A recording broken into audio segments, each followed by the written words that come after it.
A very good evening, ladies and gentlemen. Welcome to the Ultimate Pool Masters here on Free Sports. Monday Night Pool is back, but tonight especially not quite as we know it. Stephen Jameson and Simon Webb with you as ever, but tonight is a bit of a show like no other. We've got three absolutely top pool professionals competing for a place in the last 16 of the Masters, and one very, very special guest.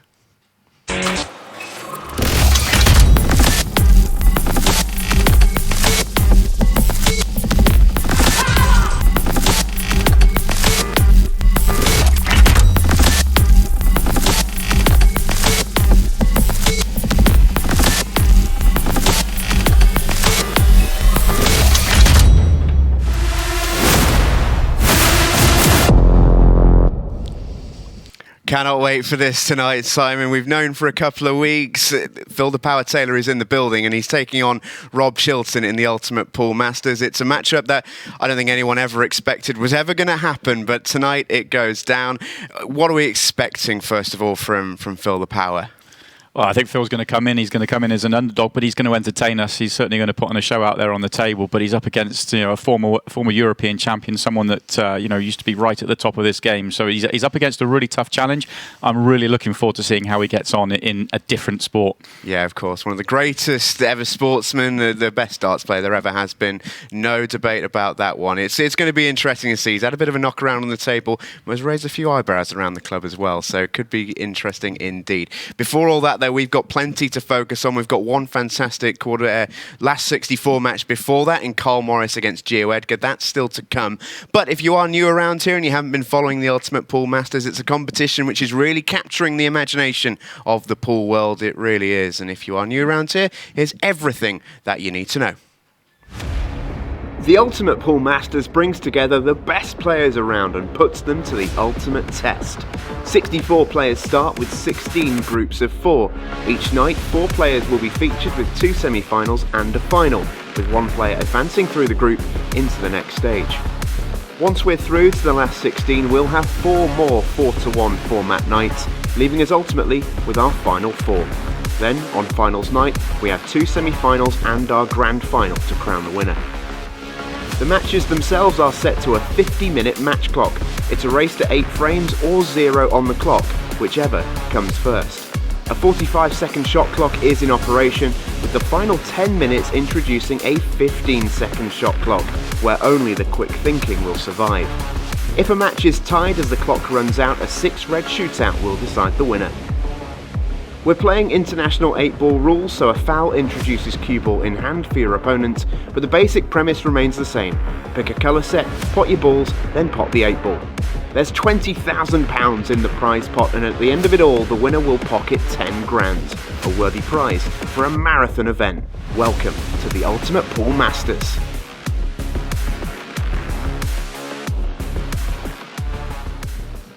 Well, fantastic competition, as I say, really caught the imagination of the pool world, and Simon, it's about to capture the imagination of a few more tonight, I dare suspect. But before all that, it's going with Phil the Power Taylor. We've got one fantastic opening match in Carl Morris versus Geo Edgar, a great match in prospect. Before we get into it, what are we expecting from these two? Because we mentioned it last week, a real clash of eras. Carl Morris, the 98 world champion. Geo Edgar wasn't born until 2004.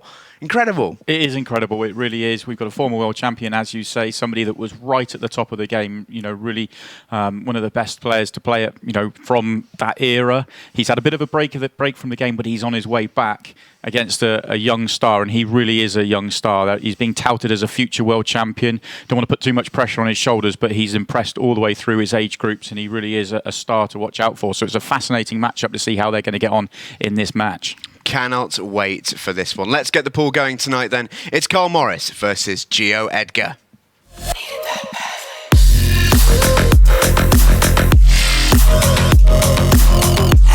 That's a clash of the eras. Carl Morris, a world champion in the VHS era. Geo Edgar doesn't even know what a DVD is. You are kidding me. That is incredible.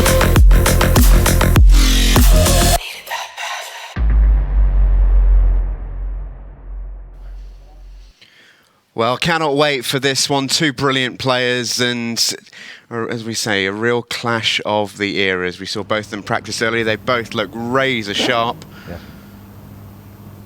are about to get underway. Cannot wait for this one. Ready, call. Call. Ready. Yeah. Here we go, First then it'll be frame. Carl Morris to break first. Call Morris to break. And you might have seen there the sponsor logo on Carl's chest. It's a cause very close to his heart. The National Deaf Children's Society. Hearing aid there. You can see just taking it off. He is very much deaf and a very proud advocate of the work that charity does. Speaks to them all over the country.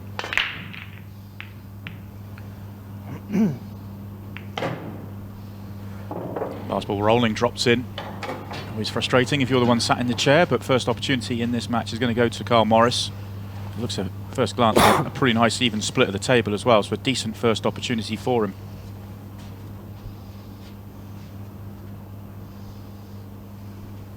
It's a good opening gambit this for Carl Morris. Let's see what he can make do with these. Both colour sets look not too bad actually. Red's slightly better. Is probably his biggest obvious problem ball is the 8 ball itself. And you can see he's looking to get straight into his work there. That hasn't quite come out as intended. Made things worse with that one shot. Didn't need to go into those 2 balls if he didn't want to. I wonder whether he was trying to or not, or whether he just got into it a fraction too much. I think red's had to be the colour set because of the yellow on the bottom cushion. But now he's got a problem to solve, and it's a difficult problem to solve, so it may well be a safety shot.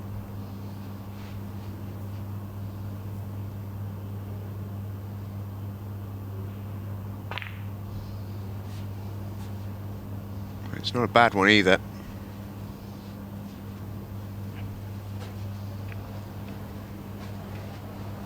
Geo Edgar does have an attacking option. It's difficult though. No particularly easy pot, but those 2 yellows he's closest to do both go to the middle pockets. So no easy opener, but the yellow by the right centre is an issue for him. He's looking to go after his problem ball right off the rip here. Just make that a little bit more gettable. A bit more of a containing shot. Nothing that Geo could do. It was actually a decent safety from Carl, blocked off a yellow to the right centre with a red there, and still that yellow at the bottom. There's nothing really inviting for Geo to go at, so asking the question of Carl here. I think he's left a gap he didn't want to. It's tight though, isn't it? You can see Carl really not sure whether to commit. It's all well and good potting it, but is he going to be able to get the white out? Not quite. I think the red goes in the centre pocket, the bottom one of the 2. The top one obviously goes. Whether he can see the potting angle from where he is or not, I don't know, but if the one below it goes, then he's in a perfect shape. I think the red nearest the right centre will go as well. The yellow is blocking it, but I think there's still enough room to get to the potting angle. So that one is a delicate little safety shot that Geo played. He's only overhit the shot by a very small fraction, but it has given Carl a second opportunity in this frame. Not seen a huge amount of Carl Morris in recent years. Was the world champion in 1998, which feels like an awfully long time ago. It was in so many respects. But he was the world #1 for a good chunk of that time around there, for about 3 years. And a whole host of accolades to his name. Back in the game of late. And can't wait to see him go, really. I was chatting to him earlier. He's unbelievably affable bloke. But it's such a contrast between his sort of off-table personality to this uber serious, mean machine on the table. It'll be a double for the first frame. Not an easy shot.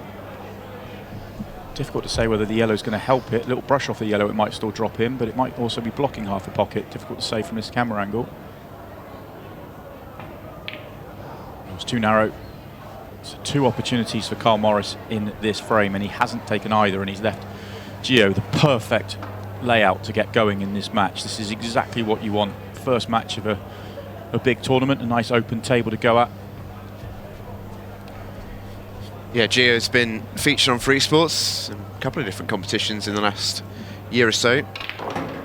Since lockdown began, he's part of the Super Series in the autumn and part of the Champions League too, where you saw that unbelievable shot that we had in the hype montage in the build-up, the full table snooker get out, pot the black, win the frame. Your shot of the tournament, I believe. Yeah, for me it was shot of the tournament. It was absolutely fantastic, and I know that outvoted in the end for one of Chris Melling's amazing shots, but that shot from Geo just tells you everything about him. Fantastic player. Still a very young man. I think he's still 16. Yeah, it's crazy. It really is, because every time I see him, I somehow expect him to have leapfrogged in years for some reason, but it is so easy to forget with his manner and his way around the table, especially 16. It's so young. It is, and it's not, for me, it's not just the way he conducts himself around the table, it's the way he conducts himself at events. On and off the table. Fantastic young man. I think in this match, though, he is playing former world champion. I think it's important for Geo probably to get off to a better start. I think it's more important for Geo than it is for Carl. Try and get himself in front and start to believe and put Carl under pressure.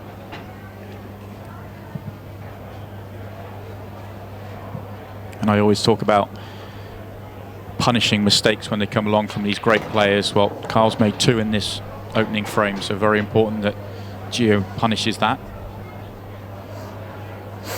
Carl Morris knows all about actually being a young prodigy himself. When he won that world title, he was just 21 years of age. Was such a young starlet, fresh-faced.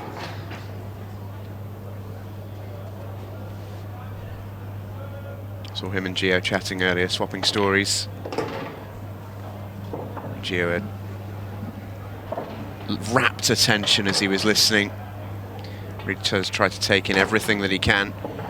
As the young professional that he is, Geo Edgar is on the boards.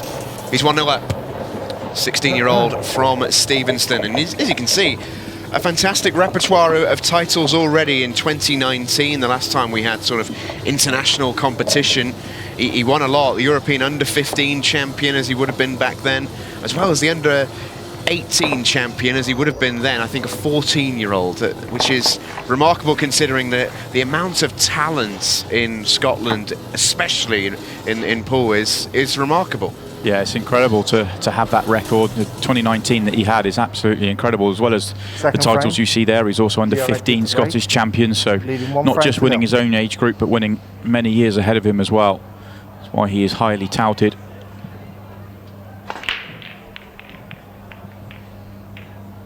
Is he going to get a ball? No. And this looks a pretty nice layout as well.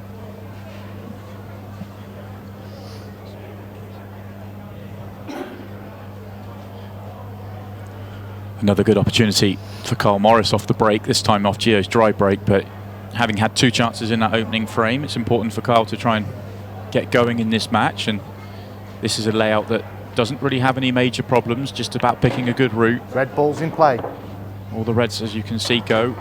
One in amongst the yellows on the left-hand side, plenty of room to pop that to the bottom left-hand corner. The one at the bottom of the table will pass the yellow, so no problems at all here for Carl Morris. It's all about that route.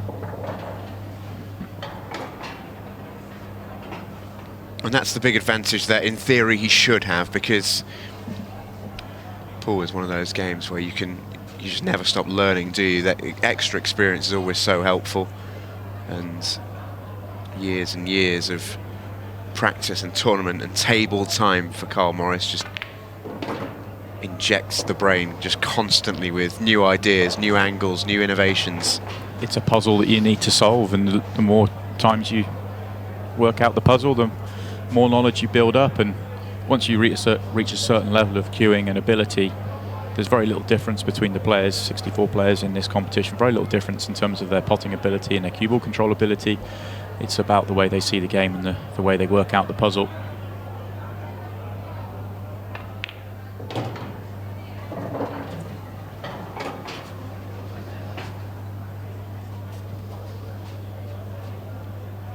Ideally, he wants to be fairly straight on this so he can drop it in. I wonder if he's got too much angle. He's playing it quickly, so probably not.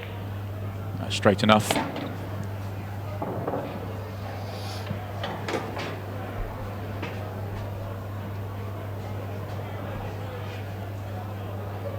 Race to 8, or a race down to 0 on the clock, whichever comes first. We haven't seen too many complete the race to 8 so far in this competition.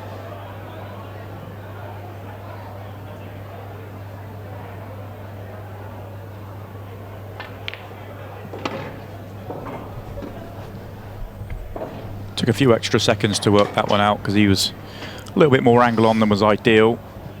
Decided to pull it back and leave a good angle to get onto the black.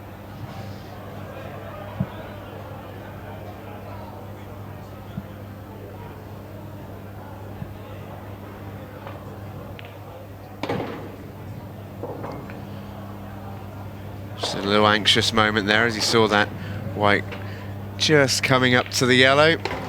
But he's all good, and he squared things up. Carl Morris, one apiece. That was a bit more like it. Reverse dish for the former world champion. He's the second favourite to qualify tonight, behind Rob Chilton, who's coming up against Phil Taylor in our second match here. 44-year-old from Anlaby Park. He's got an unknown cue. He's had it for a very long time. No idea of its origination. Him and Rob actually were having a great bit of banter a little bit earlier on backstage. We were comparing their cues because they both prefer quite a short cue. It's quite unique, actually, that, and they were both saying that they both have the same weird problem in this. They love their short cues, and Rob himself doesn't really know his origin. It's a rack cue that's modified for him. Yeah, and they're very short as well. I don't know the exact dimensions, but compared to a sort of standard length cue, very short indeed. That's a good break. The 8-ball was close. Remember, pot the 8-ball, win the frame. And that's a lovely break. It's come out really beautifully for him. Not the most powerful, but got plenty of action on the pack. Made a ball. And I mean, any colour set isn't bad, but these yellows in particular look delicious, don't they? They do indeed. Exactly what he wanted after making a ball. Nice open split. Just keep the momentum of the last frame going and roll in a break dish to follow that reverse dish. And very few problems on the yellows. Just needs to work out the route. The one nearest the right-hand side only goes to the bottom left, doesn't go to the bottom right. It might go in the centre pocket. The ball's in play. Difficult to tell from this angle, but he has options. He can. It's all quite close together, so he can just control the cue ball nice and doesn't have to move the cue ball around the table very much.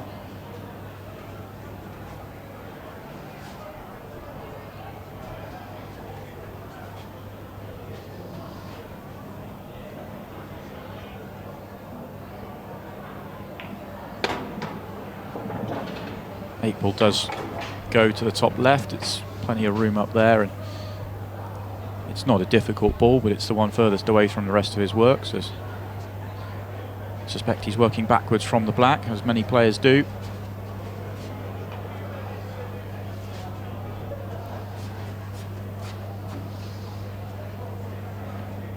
Touch thinner on this one than is ideal, but he can screw on and off, hold for choice in the middle.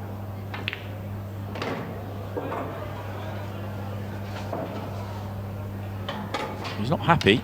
Grimace on his face and the sarcastic pool player's tap of the chalk. Yeah, he's not happy at all, is he? He's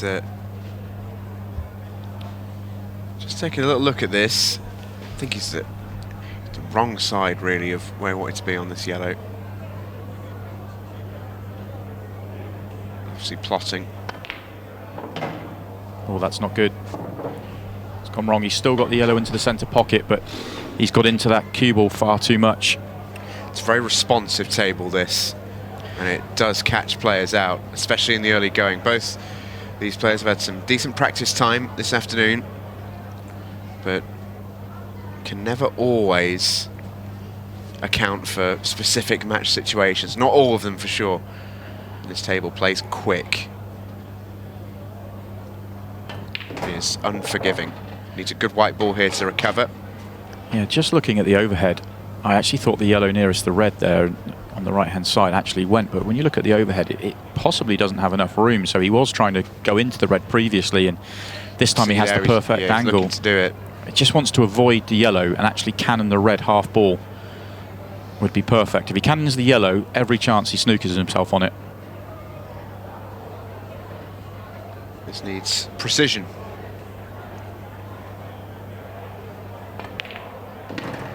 And that is precisely what he was looking for. Yeah, I'm not sure whether he'd have been playing for it in the top pocket, but he'll be happy that he's on it. Another roll or two and it would have been awkward, but should just drop this one in and track behind the 8-ball.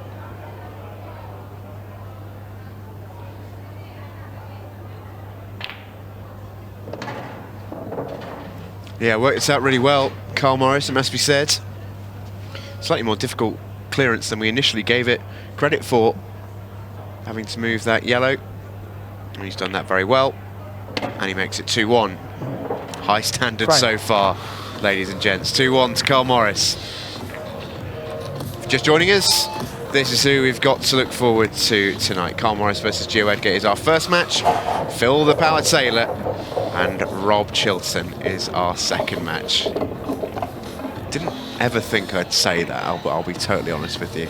Yeah, it's certainly a very strange one, but I'm really looking forward to that second match. I think there'll be a lot of people intrigued to see how Phil Taylor gets on. Well, I know you've been out in the arena filming all manner of social content this afternoon with Phil and with Ultimate Pool.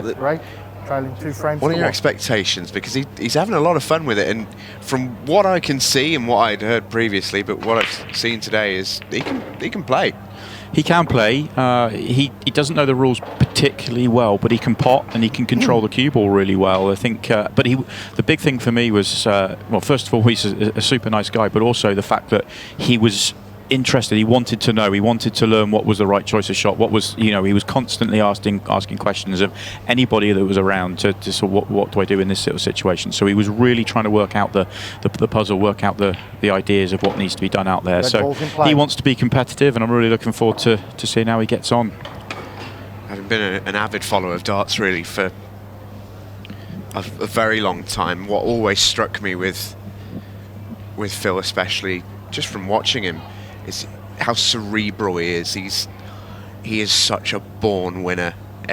No matter what it took, he was always constantly looking for the newest innovations in darts, what he could do with his flights, with his barrels, with the dart itself, constantly looking to adapt and evolve and get better. And this was after he'd already won, double digits of world titles. He never got stuck, always wanted to be the best. I think that's what ultimately led to his retirement, because he could still play professionally now if he wanted to, but I don't think he could consistently be at that top level. And it's difficult for him to take that he's not taking this. If he thinks he's going to get embarrassed, he will not sign up for it. He is here to play. Yeah, and even if you do take it, it's I'm there for it to enjoy the experience and everything else. He's a sportsman. He's going to be competitive. He's going to, that competitive instinct will take over when he gets out on the table. So it'll be fascinating to see. All right, let's get back to this frame because it's developing quite interestingly here. Carl Morris has got the equipment out. Out comes the spider, a rare instance on this table.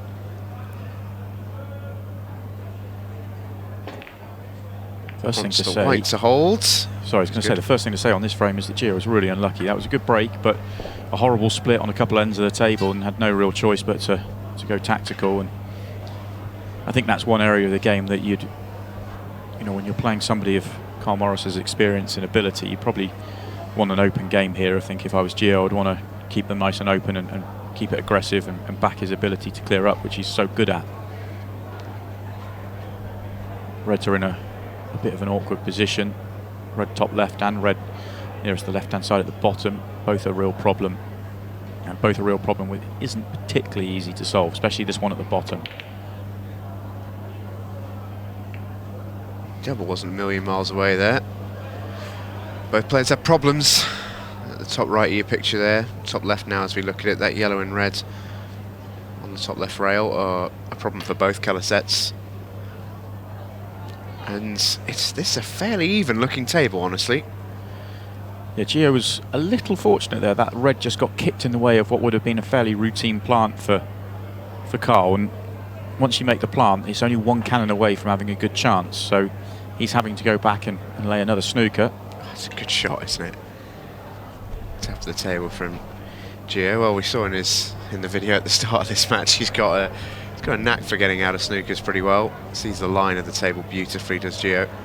But that's the big advantage for Carl here, is that's a big target to hit for the cue ball to lay a snooker. As long as he's got the chance to, he will do it over and over again.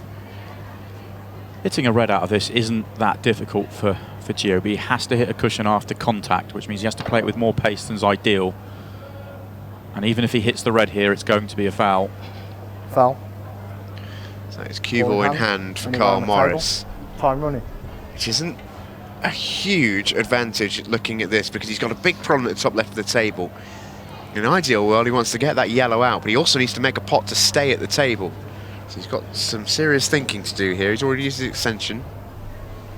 So he can pop this one to the top right and go into the yellow and red that are causing the problems, but it's not guaranteed to come out well, because he's going to be nudging the red towards the corner pocket, and therefore not opening up the yellow. So it's not guaranteed going that way. He's looking for another way of going.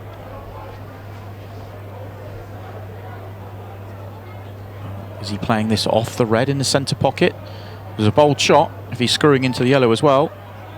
Oh, he's missed the ball. That was bold. It just shows, I think, how difficult that problem he was looking to solve was. To get that yellow out whilst making a pot was really, really tricky. I know it's easy in hindsight. Yeah, I was going to say, I know it's easy in hindsight, but I like the other way, because if he plays it with pace, then and it doesn't come out particularly well for him, at least he's moving that yellow, and he may leave a skill shot option, or he may leave himself be able to go back into it in another couple of shots. I think that shot he's just taken on there, he was trying to do quite a lot in one shot, and okay, if it goes in, we're raving about what an amazing shot, so it's difficult to disagree with it, but he's actually a little bit fortunate that he didn't develop the yellow and red on the left hand side, because he would have left Geo a great chance to clear up. That's a safety shot again from Geo. I'm not sure how safe this is. Two ball plant, I think, is on. See what he's trying to do. I think he's trying to make Carl play the yellow on the cushion initially off that, which obviously frees up then Geo's ball. But he's not hidden the white there. And this is difficult. If Carl fancies being aggressive, he's got the option to do so. If he does play this plant, and he's actually looking at not just the two ball plant, but I think he's also looking at playing it off the yellow, which is not sure what advantage that would give him, but I was going to say that it's important that he leaves the yellow in an angle that he can go into the yellow at the top of the table, either the next shot or the shot after. In the end, he's decided the shot wasn't on. Well, this is over to Geo. This is a chance. This is a chance. It's a difficult one. That red at the top left is a huge problem. Can he solve it? If he can, he'll square it up at 2-2. Carl's kind of rushed that shot in the end, and actually he's made his yellows a lot worse, and he's got moved the ball as far away from his problem ball as is possible. So not only is he giving Geo a great chance, it's almost a bit more of a free chance, because Carl wouldn't be a certainty to counter clear. But great angle here just to go up, nudge that yellow. The red will then nudge up over the corner pocket. Would be on a choice of two balls, whatever happens. Perfect. That's a lovely shot. Well, big chance now for 2-2. Would be an upset. Would be a major scalp if Geo Edgar could knock out Carl Morris here. Something of an unknown quantity coming in, Carl, but just because we haven't seen him play in such a long time. But you can see when he was practicing earlier, the way he's approached this game, still a very good player. Yeah, he sort of said that, he's trying to get back into it. He's had a decent break from the game, almost 10 years really, over, on and off a little bit over the 10-year period. He's not quite back where he was, or he's not feeling back where he was, but he's certainly heading in the right direction, and we're going to see more and more of him on Ultimate Pool, and it'll be fascinating to see how he develops and if he can rediscover that form that took him to the world title. Has to play a good positional shot onto the the 8 ball. Okay, it looks easy. It is in the open and it does go comfortably, but just want to make sure you land on it nicely.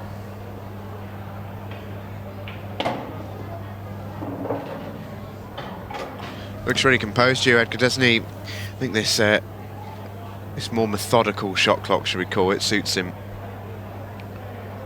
He's capable of playing quickly, but I think his natural game is to be a bit more deliberate, a bit more calculated.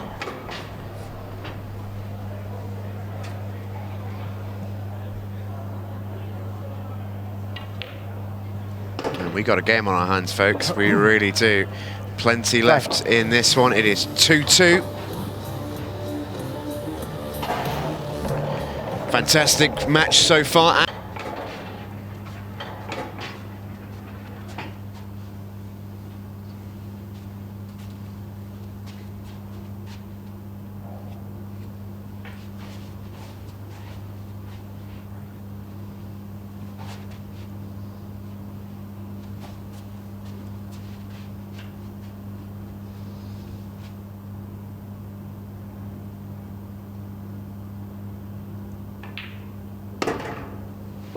Red ball's in play.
Frame. This program is brought to you by Apply Mortgages.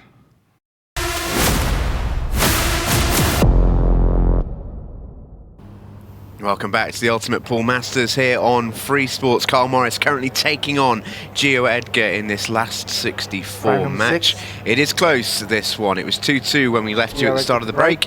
It is now 3-2 to Carl Morris. A lovely clearance, Simon. It was smooth, clinical, and all over in little to no time. All built on the back of a very good break from Carl Morris. Made 3 balls and made light work of a very composed clearance. So if you want to see the blueprint for that Carl Morris clearance, check this break from Geo Edgar. Plenty of balls down, really open split. Could be a carbon copy for it. This one's going to go close, I think, isn't it? Just got a real sense that it might go right down to the wire here. Yeah, I agree with you there. I think I don't see Geo going away. I know that Carl's going to keep putting the pressure on. Carl's up and running, really. 3 finishes from the break. All his 3 frames, he's won at clearances from the break. But I think Geo's more than capable of responding. Yellows go here, but it's not an automatic finish. A couple of really good positional shots required. And decision time, when do you go up for that yellow at the top of the table, is going to be key here for me. He needs the yellow into the centre pocket, the top centre as we look now, to land on the yellow that's most awkward, which is the one just below it. but that one isn't a good ball to go up the table. So he's played on that one into the centre now. Problem is he's not come across the table far enough, and now he has a bad angle. He's got a horrible angle. This needs some real careful management. It's a tough pot. I think all he's got is to come on and off the cushion and try and hit the gap where the yellow is now and stay on that thin cut to the left centre, or even potentially up to the top corner, but ideally in the centre pocket. Oh, is he a roll short? He's certainly a roll short of perfect. Whether this still cuts in, I think it does. From the overhead we can see that, but can he hold the cue ball? If he comes too far down the table, when he plays the yellow at the top of the table, he's going to be going into the red, which means control onto his last yellow will be very difficult. So can he avoid that red and hit a gap to be on the yellow at the bottom of the table? Looks difficult. Yeah, this requires, we mentioned earlier, this requires precision. This needs the needle threading. Such a fine margin of error here on this shot for Geo Edgar.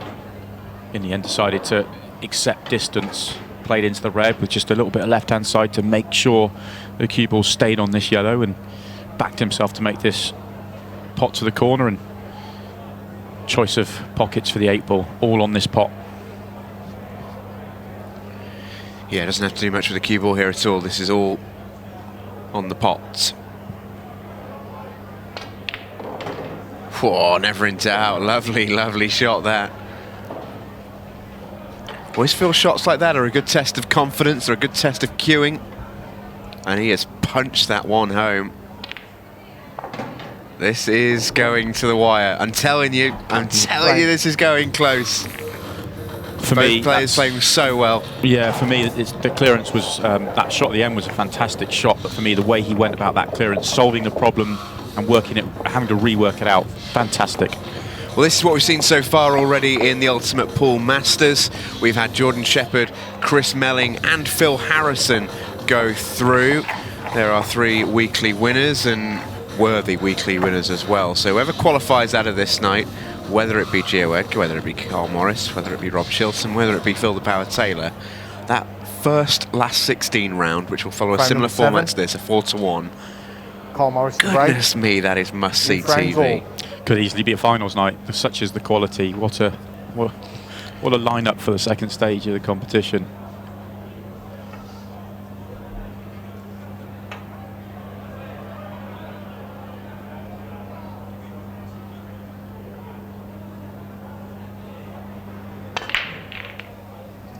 Just looked like he caught that break a fraction thin. He still made a ball, but because he's not quite got the power going through the pack, it is not a nice split. Just watch the cue ball here. I think it's a little thin on the yellow.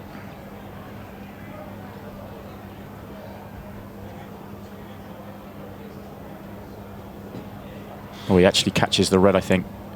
Wasn't the perfect contact. Yeah, he knew straight away, didn't he? Made a ball, but this is a really difficult lie. It's interesting how Carl maybe shows his working more than any other player I've watched play. He knows exactly where he wants to leave the white and shows us where he's going to do it as well. Yeah, and he shows us all his emotion as well. I love the mannerisms at the table. He really lets us know what he's thinking out there. Geo's a little bit the other way. Gives nothing away. He got a pretty good poker face for somebody so young. Yeah, he really does. I think the most emotion we've ever seen out of him was in the Champions League. It was him versus Chris Melling, if you remember. It was winner takes all in that one to go through to the last 16, or the quarterfinals, I should say, in that tournament. So winner takes all, Melling v Edgar. And we're just thinking, oh, wouldn't it be a huge upset? Be geeing himself up. First break of that match, Chris Melling hit a golden break and potted the 8-ball. And the most emotion I've ever seen out of Geo Edgar was just a wry smile in the corner of the shot. He said, well, yep, all right, that's what I'm dealing with. That's the most we've ever seen. He is stoic, isn't he? Certainly is. Key shot now. Needs to go into the 8-ball. That's good news, bad news. Yes, he's developed the 8-ball, but unless he can pot this red in the triangle area up to the top left, he's on nothing. Looks like he's gearing himself up for this pot, so perhaps he can just get to the potting angle. Looks super tight to me. Cue ball is a fraction smaller than the object balls, and that sort of helps him in this situation. Yeah, he's getting down to play it quickly, so if this goes in... Oh, has he blocked off the 8 ball? He's just seen it.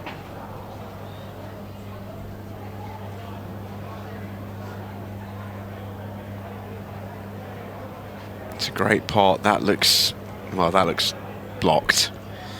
I don't think that goes. Yeah, looks a little tight, doesn't it? Possibly if he played it pocket weight and it just dropped off that near jaw, but it's not one you'd really want to play. And the red he's got into the centre pocket now is going away from his work, so looks like he's going safe. Not quite right this time. Needed a little bit more of a bounce to get the snooker. A little bit surprised that he didn't continue to go there.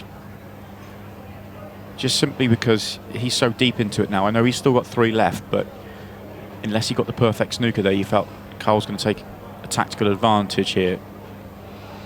Yeah, Carl's got so much real estate to play with in the bottom half of this table to lay a snooker. Geo now at a big disadvantage. Now big favourite to lose this frame. For good measure, Carl ties the 8 ball up with his yellows. And those odds for Geo winning this frame just extended further.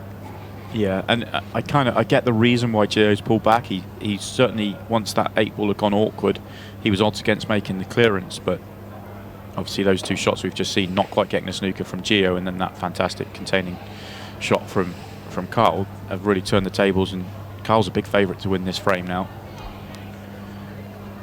It's a good hit, but it's not safe. And Carl now just debating, does he lay the snooker again, or does he go game and take the lead with a little over 10 minutes remaining? Remember, 15-second shot clock comes into play at the 10-minute mark. That's a lovely pot. Wanted that white not to stick on that yellow, I think, just slide past it, but should still have a route to win this frame from here. Yeah, he's still got the pot to the bottom left corner. It's just the hampered queuing. It's just going to take away a little bit of the control. I'm not sure if he can just drop this in and hold for one into the right centre, or whether he has to go quite close to those yellows, in which case he'd probably play it a little bit firmer and play some sort of controlled cannon. I think he's looking at moving this yellow on the cushion, you know. Just had a little look at it. That's worked out well. Yeah, really well played.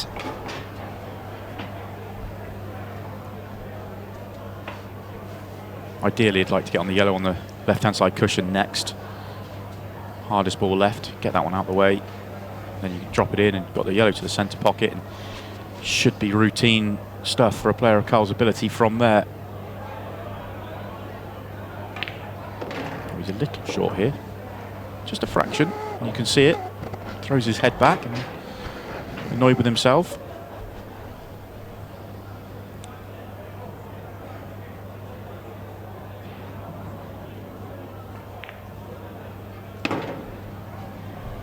Again, being short once means he's further short this time. If he was an inch or 2 closer to the cushion on that previous shot, he could drop it in and have the yellow to the right centre pocket, and it would have been pretty much plain Paul roll-ins from there. Now he's working.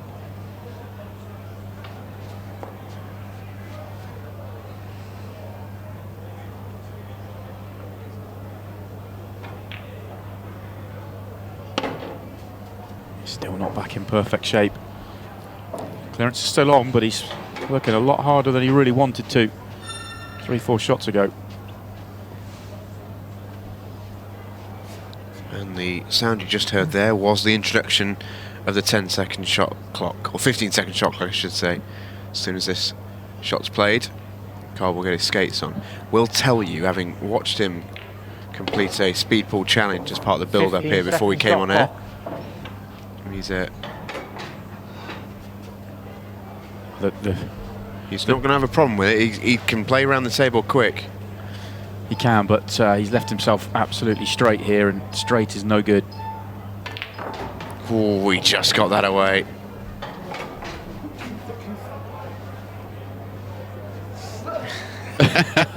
A wry smile.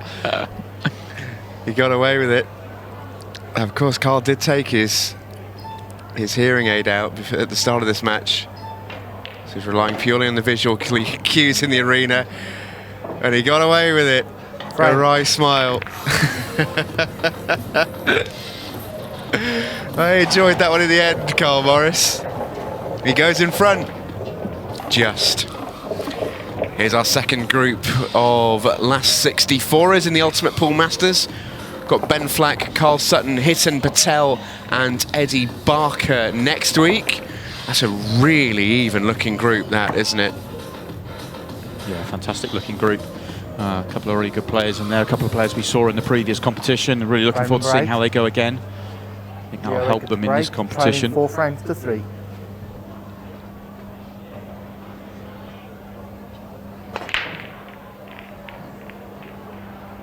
Oh, how's Geo not going to go make a ball there?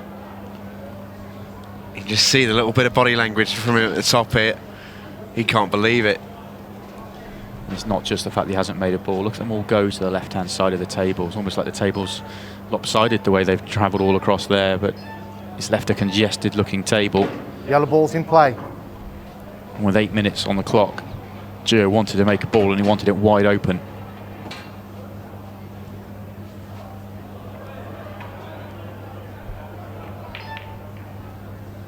No thoughts of playing a plant there. That was all about making the table even more awkward here for the Reds. Try and kill as much time in this match as possible whilst Carl Morris has got the lead. This isn't that wasn't a layout for him to get aggressive on. It's not a bad shot, that, from Geo Edgar. Not a foul. You can pot another player's ball as long as you play a legal shot of your own in doing so. As we just saw in the last frame, balls on the table are an advantage in a frame like this. Which is why Carl just followed up and did exactly the same. Where's this white ball ended up? Not bad from Carl Morris's point of view. Not much on for these Reds.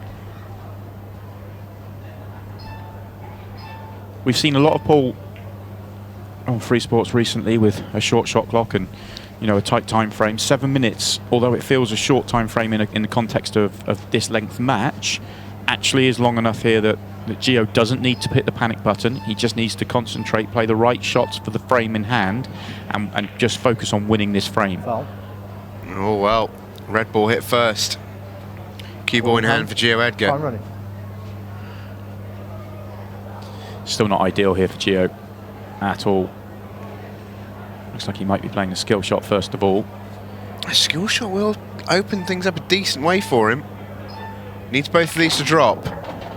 Needs both of them to drop. Doesn't get it. It's not a foul, but he will leave the table and turn it over to Carl Morris. That's actually, from that position, he would fully expect to have made both balls there. That's it's not glaring error. It's too tough to say any skill shot's a glaring error, but he would have expected to make that. I think he's okay, Carl Morris, just. Referee Scott's keeping a real close eye on that shot clock. Yeah, he was a split second in time. It's almost. I know it got spoken about when he was playing all those years ago in front of packed arenas, that actually the being deaf almost could be used as an advantage. No pressure from the crowd, no sense of the atmosphere. A little bit of that so far with the shot clock. Doesn't appear all that rushed. He's very calm.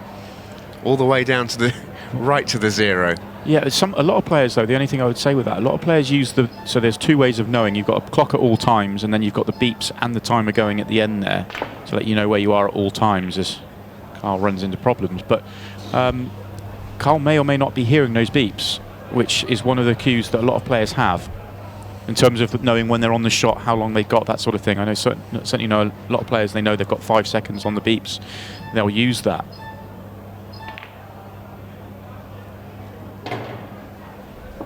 It's a great chance. It's going to set up a blockbuster final 5 minutes. Both these two players have played really, really well.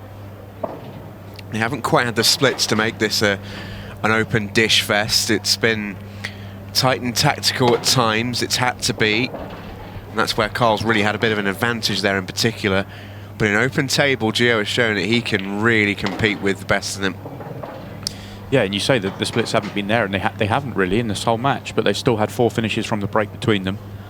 It's half the frames. 4-4 with 4 minutes remaining. Remember, if we end up tied, which is an eminent possibility, a 6-red shootout will decide the winner. Geo Edgar ties things up. Frame. 4 apiece, 4 minutes and 20 seconds left on the match clock. All to play for. I wonder if Carl would, looking back on that frame, would change his choice of going for the finish when he did. He sort of chased a finish that was very, very difficult. There were safety options there. He could have tried to, as he had done earlier in the frame, just keep it more contained, make it awkward for Geo, but he decided to sort of go for it, and if he makes the clearance, then we're saying he's 2 frames ahead with not much time left on the clock. But that last shot was just a step too far. I'm loving watching Carl Morris, must say. Frame number 9. My first live Carl experience, Morris the Carl Morris experience, 4 and frames all. I'm absolutely here for it. He's fantastic, isn't he? On and off the table, absolutely brilliant. This is such a big break. Needs a ball, gets one. This looks like an okay split too. This is a real chance.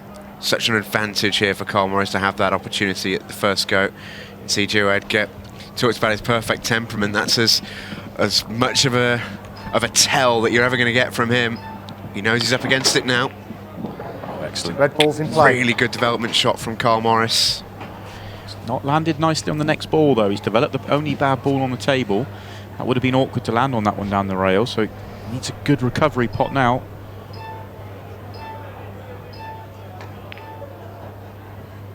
Oh, that is a good recovery pot. He's going to need another one. Another into the left middle this time, I think. And there's what, 6 balls left on the table. There will be more pool played in this one. Geo just has to sit and wait his time. Even if Carl goes and clears these, there's still plenty of time left for him to tie these scores. He'll sit there ready and waiting if required. But he knows it's all on him ultimately. He will get another break, he will get another chance to win a frame. His next break is absolutely massive. Carl should clear these. Yeah, he's worked these out really well. Those first 2-3 shots were absolutely fantastic and worked himself into a position where he's just dropping these in. To play that on a 15-second shot clock's impressive. It really was. And now he will use the full 15 on these shots, make sure, take as much time out of it as possible. We have a shade over 2 minutes, Geo Edgar, to go and win the 10th frame of this match to tie the scores. An extra chalk of the cue. Gamesmanship, all a part of it. Every second counts. Right. Carl Morris, 2:06 left on the clock, goes in front. Well, that's the closest I've seen a player actually take the clock down. He was down to the final second on each of those last 3 or 4 shots, to the point where I was worried he wasn't quite going to pull the trigger in time. Never in doubt, was it? Never in doubt. Fantastic clearance though, and you have to say the difference so far in this match has probably come down to that break, that Carl's given himself more opportunities off his own break. He's had 3 breaking dishes. Geo's just had that one. He needs another now. Geo Edgar to break, trailing 5 frames to 4.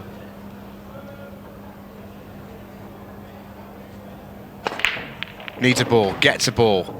How's the split? It's okay. The split's okay, the first shot isn't okay. No, not at all. does he have a yellow to attack at all? Because the reds are not nice here. So it's a difficult plant on yellows. This is tough. Oh, what a shot. Yellow ball's in play. What a shot that is. What a shot. Now, one problem left on the table. Because he's had to move those 2 yellows away from the centre pocket, they were the balls to develop his bad ball, which is that yellow and the red together. He can't get into it from this shot here, certainly not directly. In the circumstances to pot that plant. Wowee, that is a clutch moment from Geo Edgar. We may need a couple more. 1:23 left on the match clock. This double has to land. Never in doubt. How about the bottle of this young man? He is just about okay here as well. He's still got this one to the top right. One good positional shot required. Oh no! Oh, and that might be it. He's tried to pot that as thick as he dared. It's not a missed pot in that sense. He's trying to pinch as much of one side of the pocket as possible. He's okay, no foul given. He is abusing that shot clock, Carl Morris. That was as close as I've ever seen.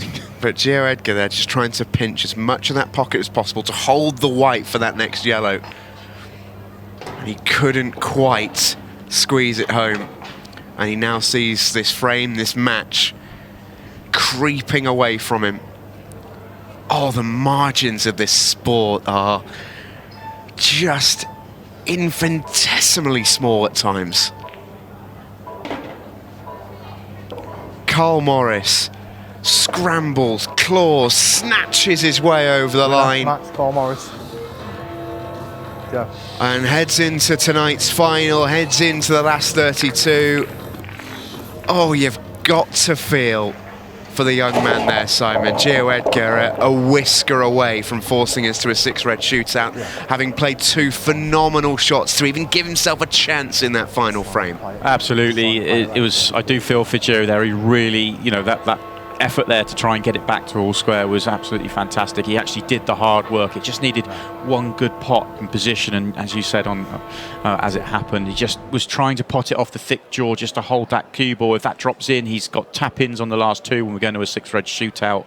But when you actually analyse the whole match and you look back at it, you just think that Carl gave himself more opportunities off his own break, and he was able to take enough of them just to keep himself just that fraction in front, but it was oh so close. Wasn't it just? Well, what a way to open up tonight, ladies and gents. Hope you enjoyed that one. We've got something special for you when we come back. It's time to meet the power. It's Phil Taylor versus Rob Chilton next. This program is brought to you by Apply Mortgages.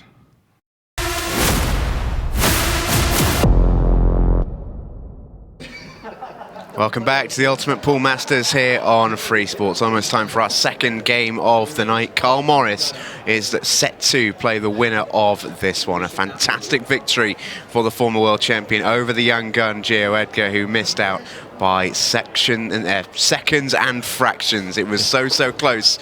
This one should be interesting. It's Phil Taylor, yes, that one, versus Rob Chilton.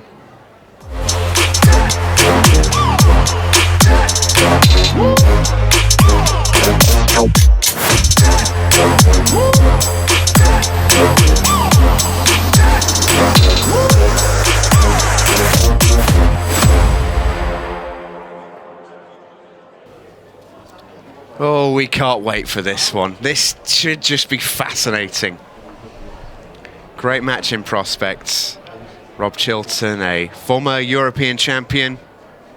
Phil Taylor, a 16-time champion of the world in the world of darts. Greatest to ever do it in one sport. And there he is. Just doing his hair, he says. He's ready to go. Holding a pool cue. Did you ever think you'd see the day, ladies and gents? It's Rob Chilton, who he's taking on. These two have had a lot of banter back and forth in the run-up to this one. Looking forward to it. It's Rob who has the first break. And will have the first opportunity. And, well, take your seat, Phil. That is a hammer of a break. It really is. And those that have tuned in to see how Phil Taylor gets on a pool table may have to just sit down and wait for a minute or two, because what a chance this is for Rob Chilton to get underway with a break dish. Yeah, it's just as good as you can hit them, isn't it? Yeah.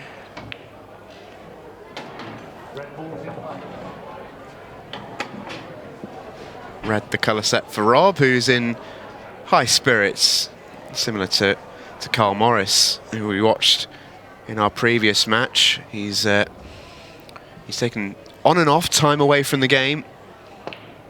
Spoke to me earlier, he said I've seen him take 3 years off and then decide to come back into it, and all of a sudden I'm taking 3 years off again. He even told me he took the end off his cue to stop himself playing at one point, but he's back. And such a dangerous player for anyone. Yeah, another player very much like Carl Morris that's looking to try and rediscover the form of a few years ago, having had that break. And well, he started off well here. That break was huge. Yeah, it would have been a huge shock for him not to win the frame. Just based off that break alone, about to be 1-0 to Bobby Rob Chilton.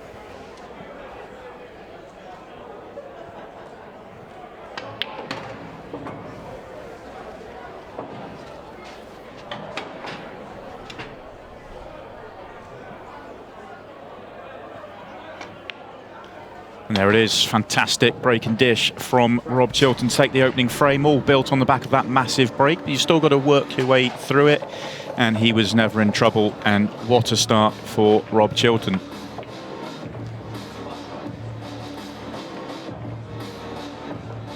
So Phil Taylor will be breaking off next.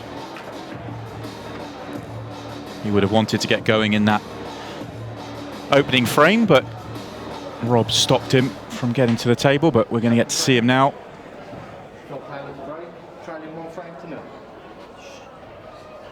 Well, while Phil breaks off in his opening shot in this match, let's go over to Stephen Jameson, who is now with Carl Morris. So Carl, a huge congratulations, an amazing win for you. How do you feel? Well, relieved is the word, because I'm going to tell you that 15 second is brutal. I'm known as somebody who tends to be a bit more methodical, you know, to take my time, try and work out what the best way to go about it. But with 15 seconds, you've just got to get on with it. But fortunately, I managed to run the clock down in the end. Yeah, it was a really, really close one. How much are you enjoying being back playing? We know you took a break from the game. How nice is it to be back? It does feel good. I mean, it's good and it's not. I didn't like the fact that I was rushed and had 15 seconds to play. 45 wasn't so bad and that. But that feeling, obviously, of playing on television, feeling that pressure, I love that pressure. If there's no pressure, I don't tend to play well. But when there's a lot of pressure, that is when I seem to thrive. So, yeah, it's been great. Well, close game, a great game. We look forward to seeing you later on. Best of luck. Thank you very much. Back to you, Si. Cheers. Well, great to get Carl's thoughts, and we won't have seen a huge amount of him in 15 seconds a shot, and clearly not overly comfortable with it yet, but we'll see more of him in the next match.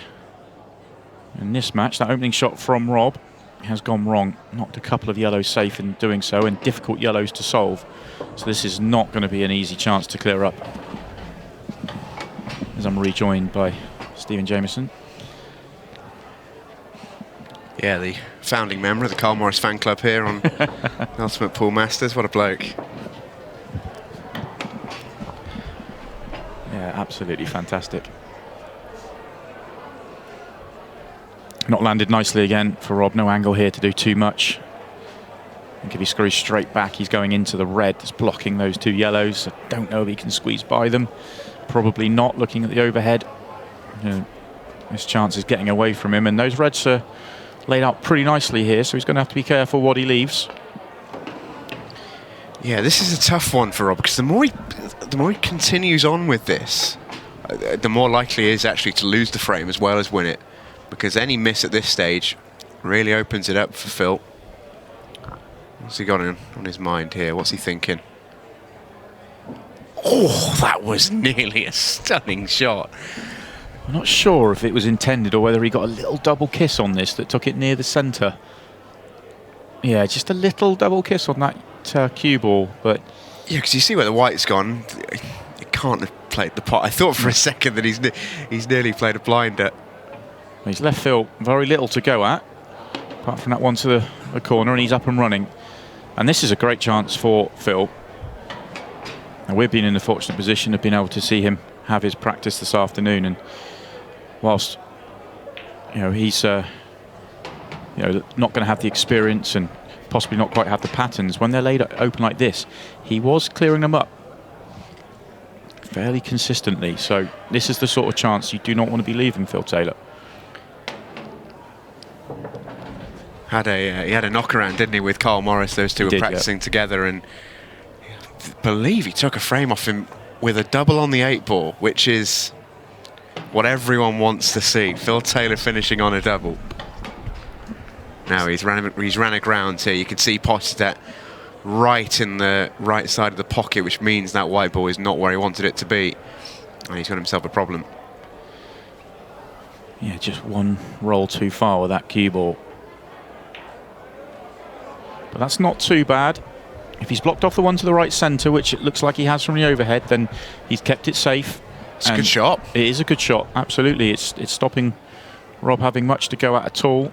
Difficult for Rob to even keep it safe. So he's going to go containing, tie up that red, and actually that's a good choice.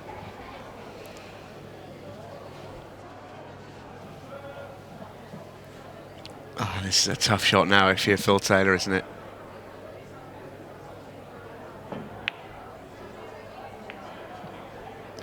Again, just containing. Because Rob now has the same problem as Phil does. That yellow is difficult for Rob too.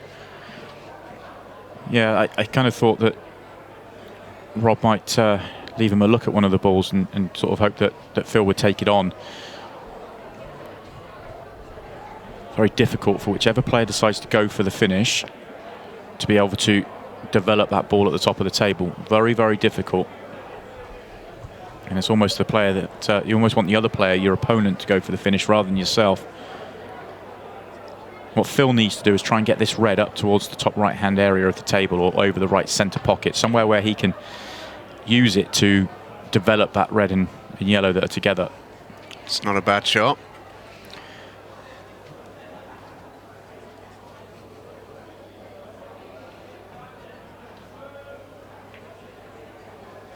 How well's Rob played that?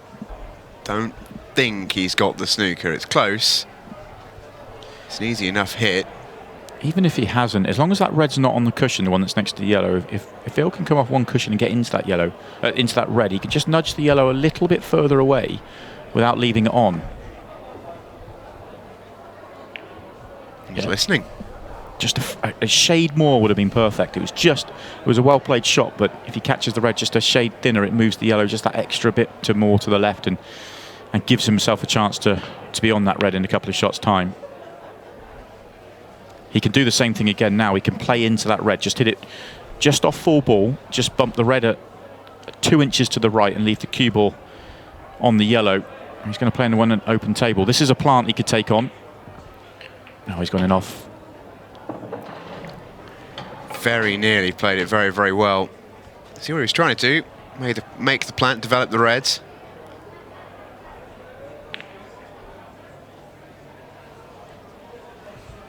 Now Rob Chilton has to take these out.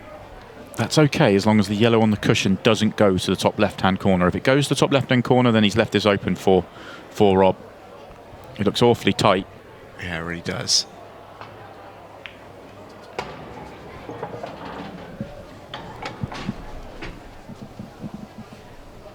Even if this doesn't go, if he can just get it past the red.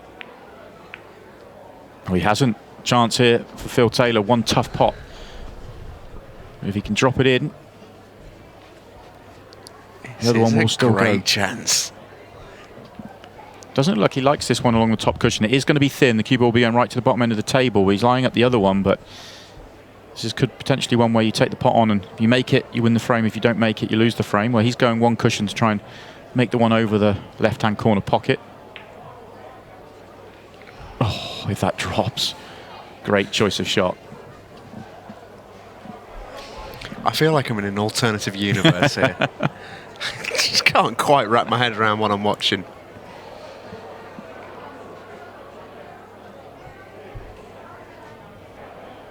Rob does not want to pot this yellow at the bottom of the table. Well, he has decided to pot this one at the bottom of the table. He's playing skill shot. He's a little bit further on off the cushion than he would have liked. Wants both these balls to go. Doesn't. It's not a foul. It'll bring Phil to the table. Phil's not got an easy red here. Clever choice of shot, actually. I thought he was just going to try and leave the cue ball in this bottom left-hand corner and not go for anything. By playing the shot he did, he gets rid of Phil's ball over a pocket and kind of puts things in his favour. That might just do it. Well, the one thing I didn't expect to happen tonight was Phil to hold his own, and he held his own in a real tactical frame. You can see that wry smile from Rob Chilton. He knows how close he was to losing that. He gets over the line, 2-0. It's maybe an expected scoreline at this juncture of the match, but it's probably not the performance we expected so far from Phil Taylor. This is his opponent tonight, Rob Chilton, the 49-year-old from Dudley in the West Midlands. 1997 European champion. He won the International Masters in 2004 on Sky Sports. A big win, that probably his greatest career achievement, as well as a 5-time Open and a 5-time professional champion on the IPA Tour as well. Huge list of accolades. Very accomplished player with a CV to match anyone's, really. Yeah, right at the top of the game for a very long time. Yeah, the only title that is evading him there is the world title. Everything else, he's right up there. It's a great break, but it has come out dry, I think. And well, if you Phil Taylor, you want a split like this. Has he got an opening pot?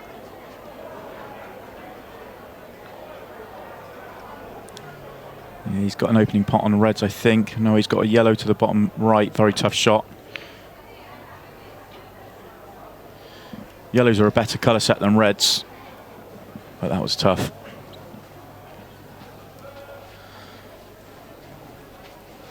Spoke to Rob when he made his way in, and I said, when was the last time you had a game with this much scrutiny on it? He said he couldn't remember. But he said he was really looking forward to it. It'd be easy to view this as what it is, really, a ginormous banana skin. Because, you know, amongst the pool world, which is maybe quite a small, but albeit a very vocal community, you do not want to be the fella who loses to the rank amateur on TV.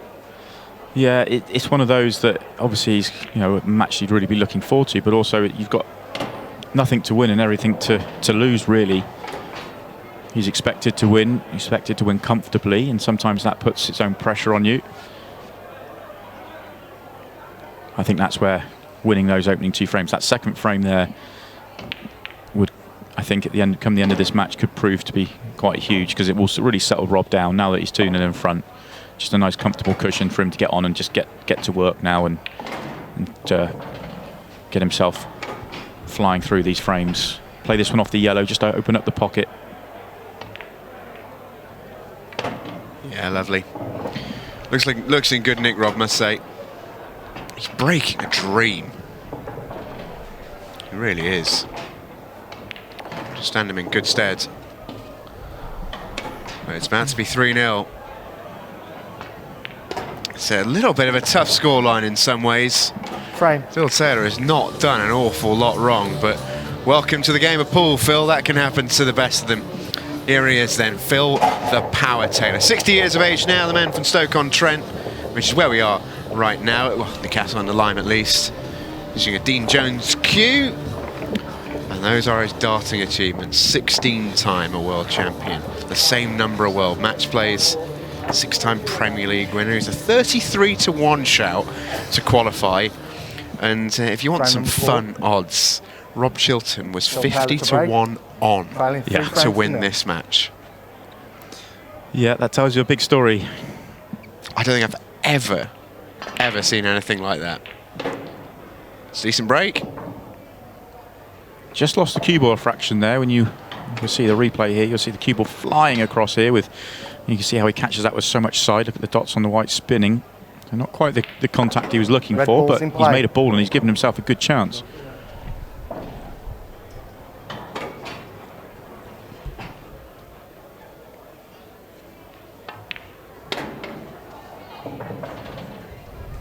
Doesn't want to be straight.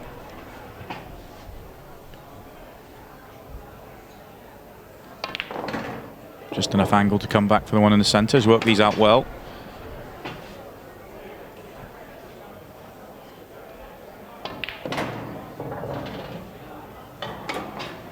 No problem.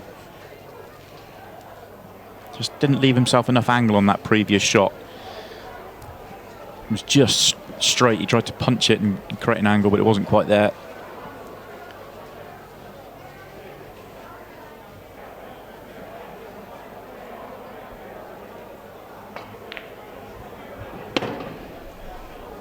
And this is where you really learn your lessons, isn't it? Often see this with, I mean, usually there tend to be younger players or less experienced players that they look all right, make a small mistake. If you're playing someone as good as Rob, you just get punished for it. It's a brutal game, this.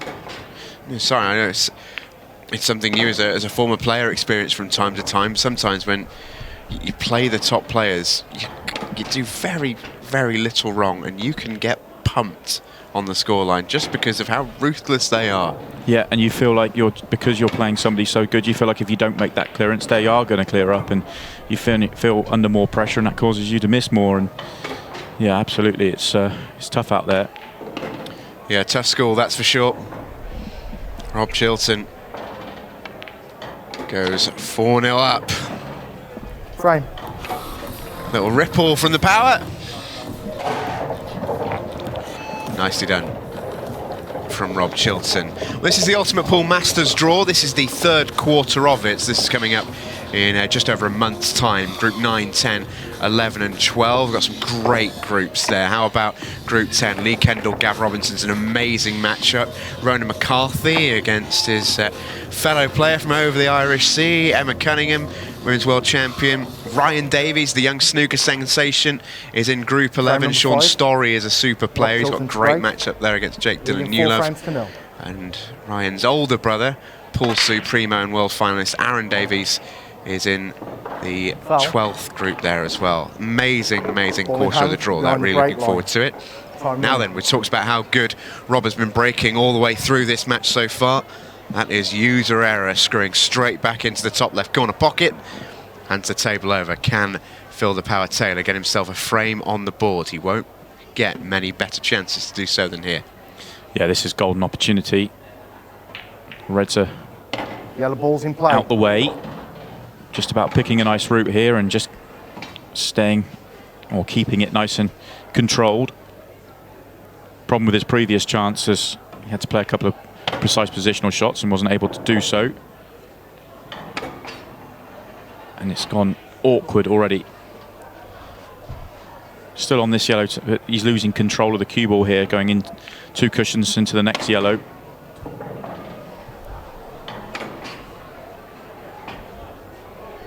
Can he pot his way out of the problem?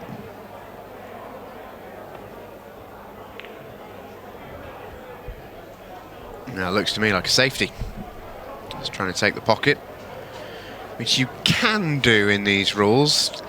It's a really aggressive rule set. It doesn't really give you too much control because Rob can pot that yellow via a red anytime he likes without being penalised for it. Keeps the game and the frames really open. Awkward table for Reds. Not a chance really for... Oh, hello.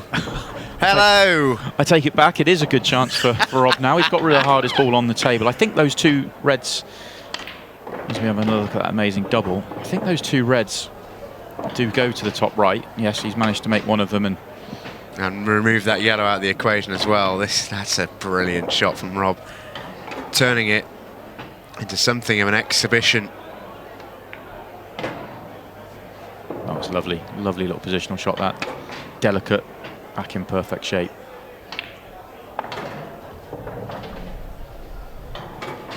This really was a tough layout. We were looking at it. There was a couple of problems. And Promise you it was. Yeah, this is such a high tariff clearance for Rob here if he can pull this off. That opening double was a work of art, really. It's to go 5-0 ahead. All the hard work is done, really. Rob playing with so much confidence now.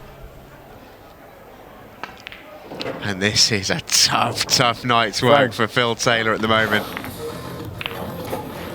yeah, that was pretty special from Rob Chilton, regardless of who he was playing. That double was amazing, and then to the next shot, which we didn't get to see. Everything opened up in 2 shots in what was an incredibly tough finish. Well, he talked about the draw in this tournament. This is my favourite quarter of the draw, if you like. There's so much talent here. A few international players as well as things start to open up. Neil Raybone is the standout in Group 13. He's got Arfin Dad and Brian Halcrow on the other side of that draw. Omar Munshid, the Moroccan international, has Carl Boy, Scott Gillespie and John Rowe. That's an amazing group. And then the week after that, we've got Michael Hill against Sean Chipperfield, 2 of the best players in the world, meeting in round number 1. Some lineup we've got to come. Oh, that last quarter of the draw is amazing. Well, Phil again makes a ball from the break. That right side of the table.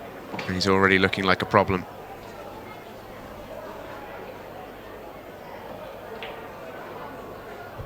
Yellow ball's in play.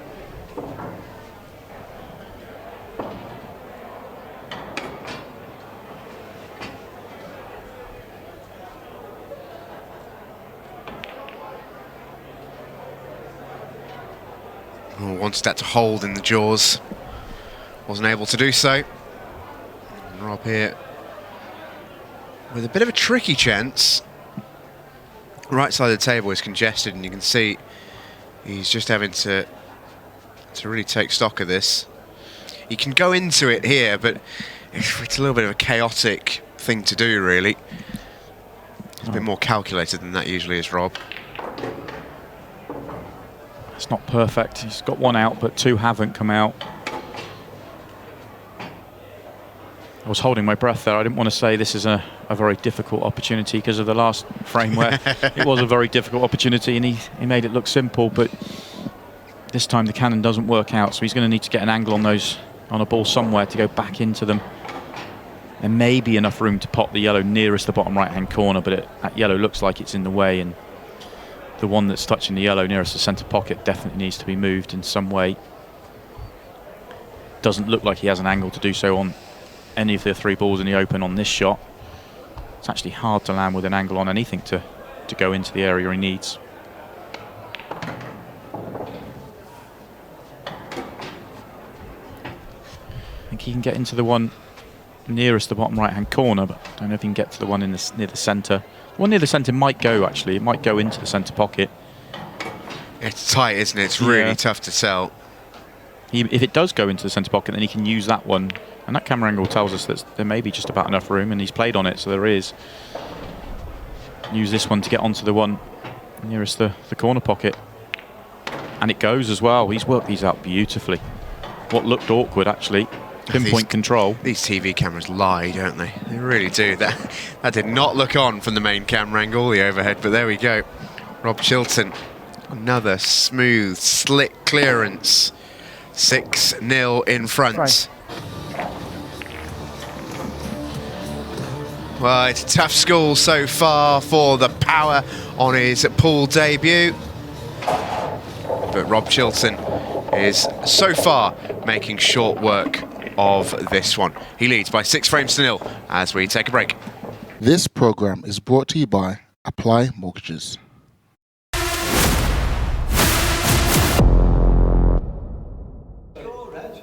Welcome back to the Ultimate Pool Masters here on Free Sports. Are we about to watch the fall of Phil Taylor here in the Ultimate Pool Masters? He's been given some tough lessons, hasn't he, by Rob Chilton, Simon? This has been tough because we've seen from the ability that he showed in practice earlier on, and in some of the glimpses that we've seen on the table tonight, that Phil can certainly play. But I think it's safe to say that plenty of players would be 6-0 down versus Rob Chilton here on the form he's showing.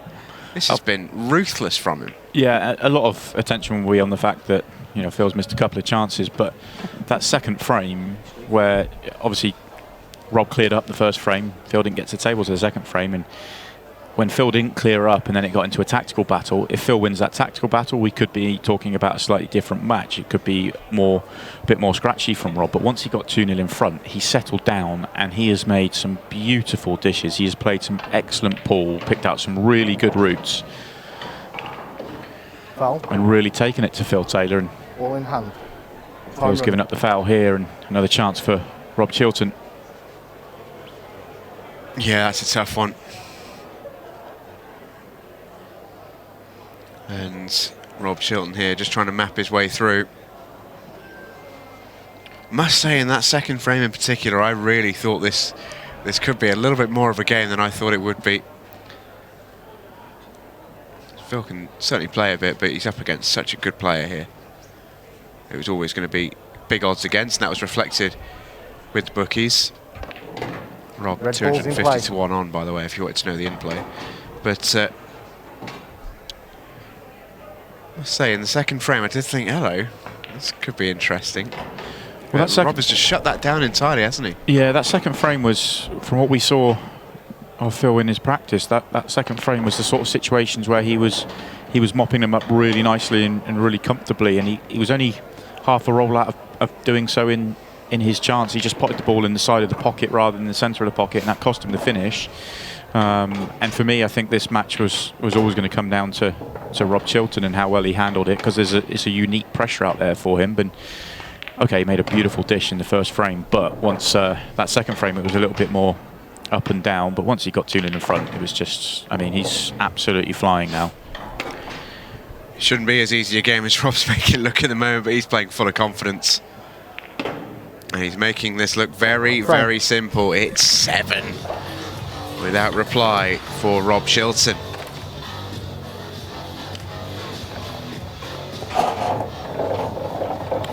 Carl Morris, the 1998 world champion, awaiting the winner of this one, which at the moment looks for all the world as if it is going to be Rob Chilton. Phil Taylor maybe with one last chance to get a frame on the board. He would love to do that dearly. Frame number 8. Let's see if he can get a nice big break. He's made a couple of balls off his break. Hasn't quite controlled the cue ball as well as he would have wanted, but nice big break and give himself an opportunity. Still trying to enjoy it out there. Good to see. Oh, completely missed cues this time. Foul. Oh no. Oh no. Going for extra power this time. He's actually laughing as he broke off. Not laughing anymore as soon as that one resulted. And he's going to get the first chance because Rob has hit a hammer, but he's thrown the cue ball in. Yeah, and it looks slightly strange when Phil caught the white and brought it back, but when you foul break in that situation, it has to be re-racked. Whatever happens.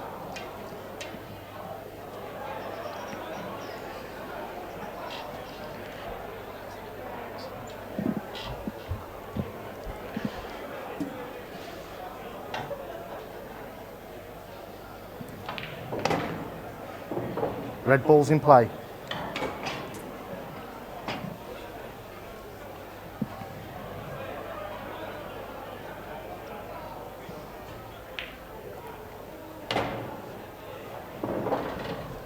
I think we saw that happen a couple of weeks ago, didn't we, on the old splice off the break. It's a horrible moment. Yeah, you just take your eye off it and completely miss hit it. It was a pretty impressive one, has to be said. Yeah, it really was. It was almost a perfect one because he very nearly missed it altogether, which would have given him a second go at it. But you just see he's trying to throw everything through the cue ball. He actually broken all right, Phil. Probably didn't need to do it, really. Just tied the black up there, that's an issue. This clearance was going really well until that exact moment. Just going to play containing. Issue is, it's very difficult to play containing against a man who just will not be contained. Rob has been aggressive, he's been lethal tonight. Not on that occasion, though. Rare miss pot from Rob Chilton, and can't think of many others, honestly. no, only other half chances he's had would have been in that second frame, tactical chances. Other than that, he's cleared up pretty much every single time he's walked to the table. Half a chance there for Phil, goes begging. Looks like Rob would need a little cannon on that yellow next to the black. It may go to the top right hand corner. Difficult to tell.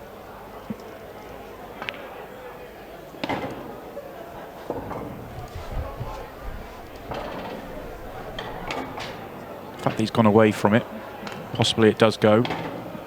You would look to try and move it a little bit earlier if it didn't. We'll find out off this shot. He's not moved it when he could have done there, so I think this probably does go to the top right corner. Just coming around to check.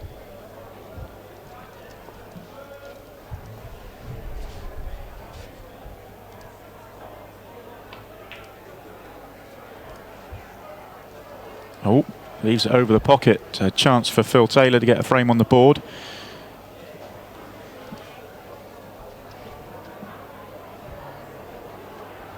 Even on replay, it's hard to see how that one hasn't dropped. Absolutely no idea. Can he just get a little nudge into the yellow and 8 ball here, just to open it up and stay on the other one? No, he's gone up the table.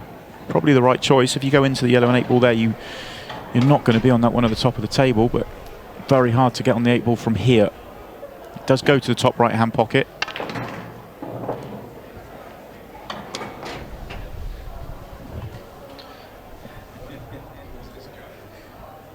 Does this go?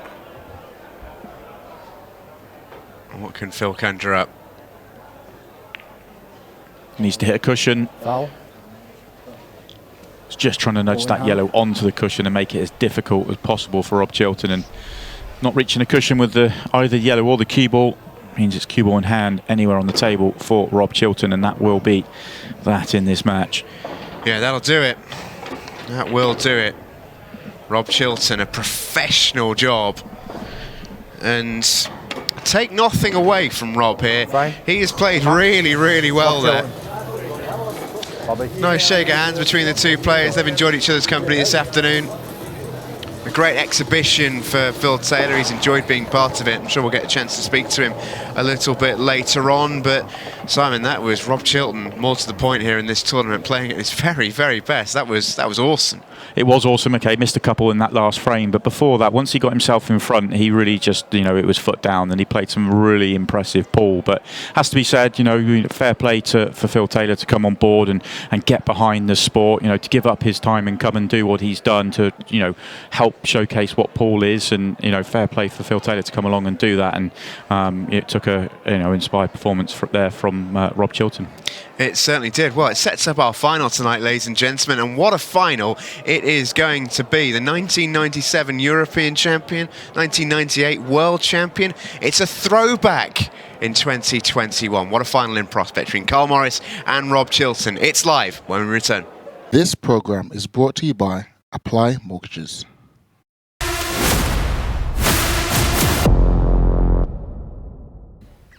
Welcome back to the Masters here on Free Sports, here with Ultimate Pool. That was an exhibition in some ways from Rob Chilton, a superb performance against Phil the Power Taylor. That puts him through to tonight's final, a last 32 match in the Masters here between Rob Chilton and Carl Morris. Sets up a beautiful final, Simon. We talked about it a little bit earlier on.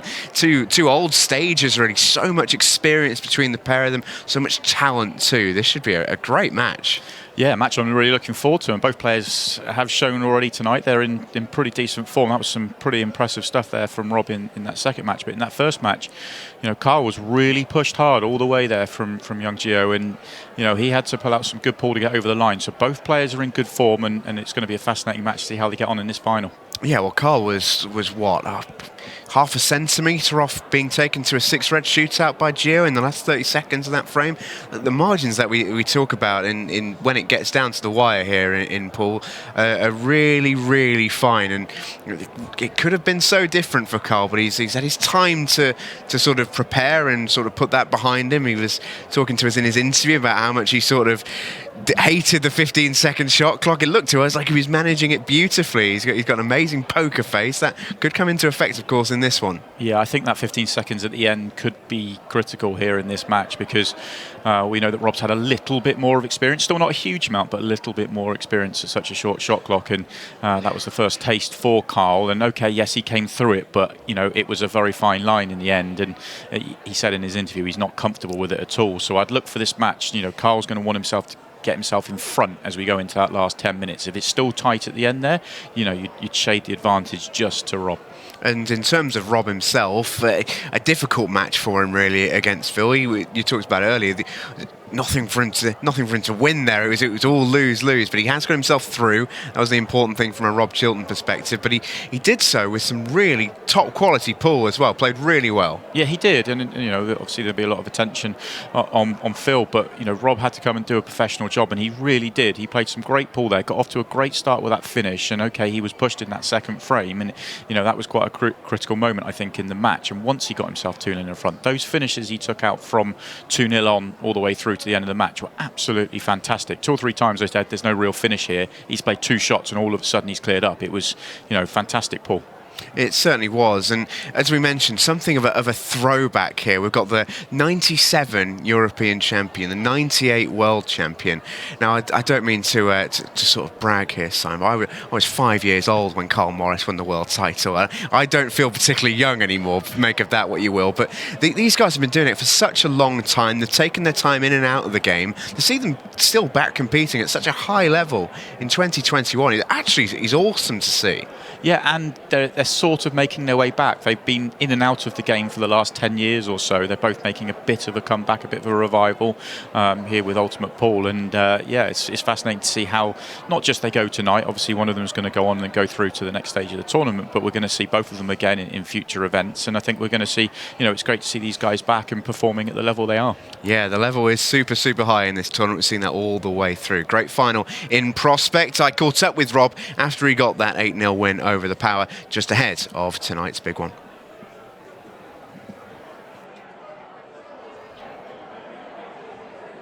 Long and illustrious pool career. What was that experience like for you?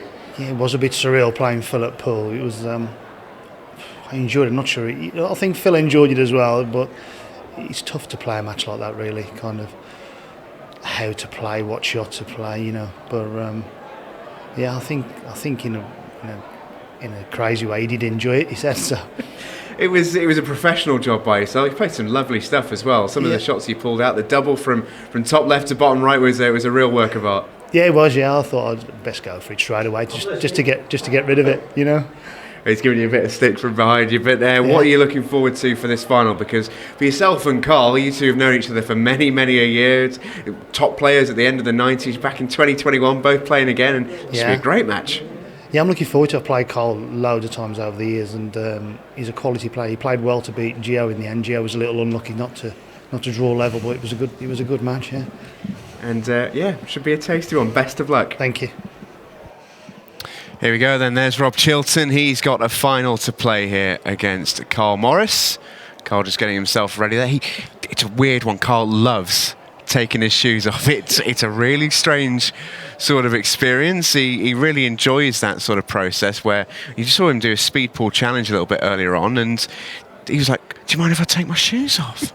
I'm like, yes, Carl, if you need to. But apparently it's something he does. He did it for his interview a little bit earlier on as well. And great to see. Carl certainly enjoyed himself. Yeah, it's a slightly strange one. We're talking about footwear. Rob Chilton's actually wearing Oli Bale's shoes as well, who was here for a few bits and pieces earlier. So it's a little bit of an odd one, but looks like we've got a little bit of time to wait in the arena as both players are getting themselves set after that last semi-final from Rob Chilton. He just needs a few minutes to get himself ready. So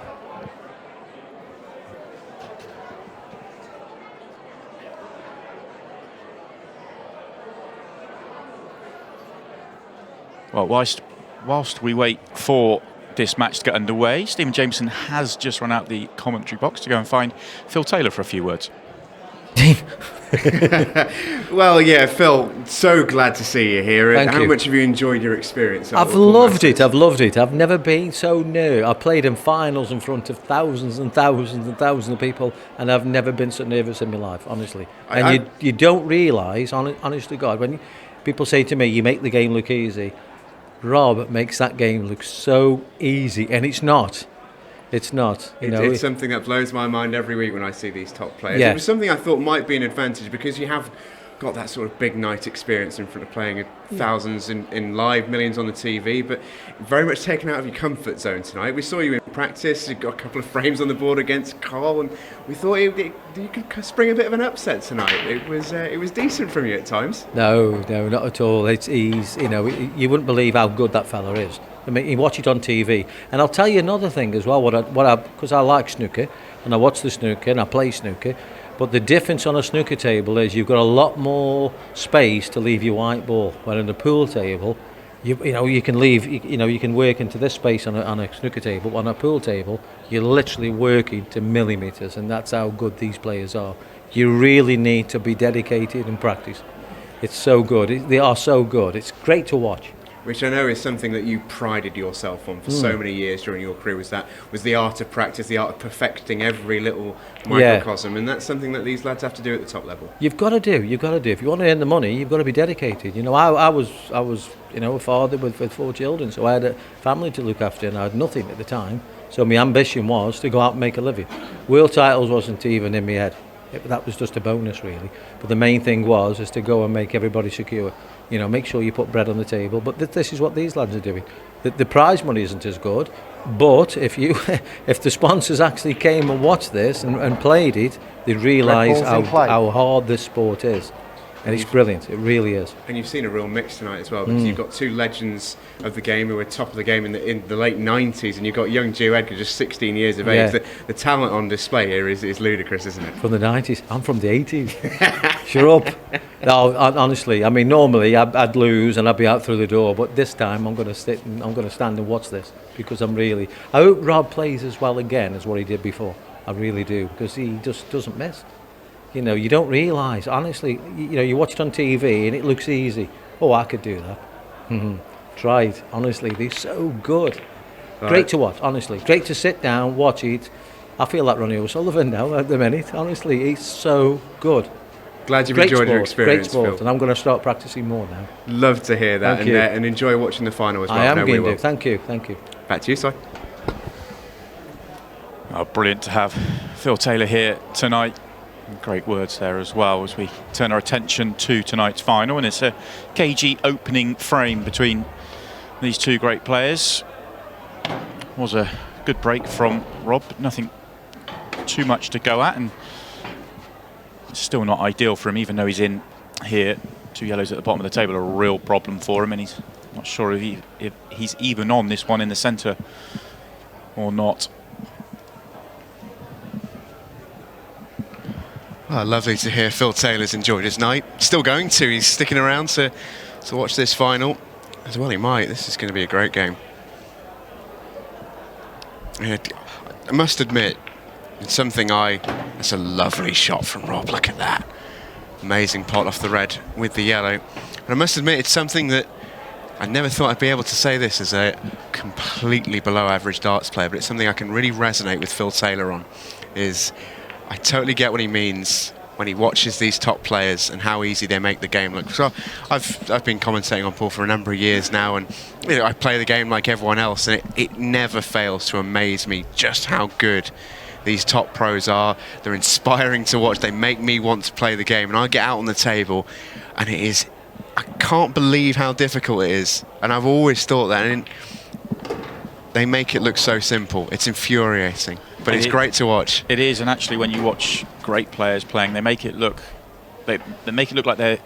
easy as well as simple. They make it look like you're not doing anything particularly difficult. You're just kind of working the balls out and going through, and because that's an experience you still have as a former professional player, former England international. You watch the best players now, and you still hate how easy they make the game look. Absolutely do. It never feels like that out on the table when you're playing yourself. That's for sure. And yeah, it's amazing how good these top players can make the game and how easy they can make the game look. And yeah, Phil did himself no disgrace tonight, that's for sure.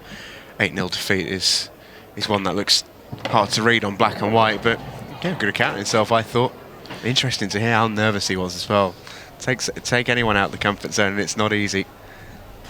Yeah, and you know, we saw Phil play earlier. He can hold a cue. He plays snooker. He plays pool. He looked okay earlier on. It's just once you get somebody who is going to dish up on you, if you don't clear up yourself, it puts pressure on you just don't expect, and it is so hard to do.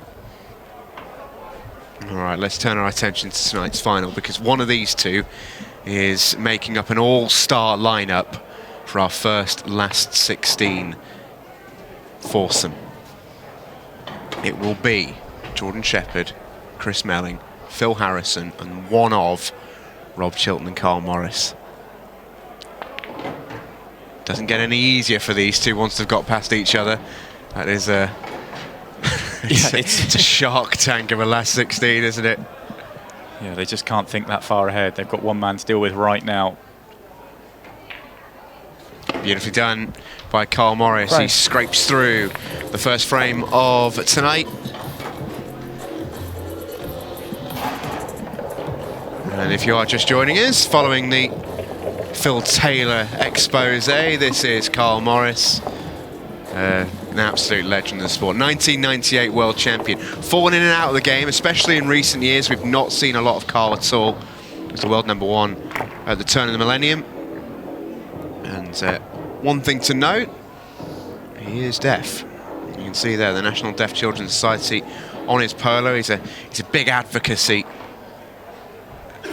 rather for that charity. And Carl Morris to break, leading 1 frame to 0. He does a lot of work in his day-to-day, publicly speaking and spreading the message. Been deaf since the age of 3. It wasn't until he was an adult that he actually had a hearing aid that enabled him to hear some stuff. Takes out when he plays. So he's relying purely visually on that shot clock, which when it gets down to 15 seconds is a little bit tough. It's also something he's incredibly proud of, and he absolutely should be as well. It's fantastic stuff that Carl does. Yeah, quite right too. I was speaking to him earlier, and he credits the charity that he proudly wears on his chest with genuinely changing his life, because as a 3-year-old who could no longer hear, he had to relearn how to speak from scratch, which is not an easy thing when obviously you can't hear.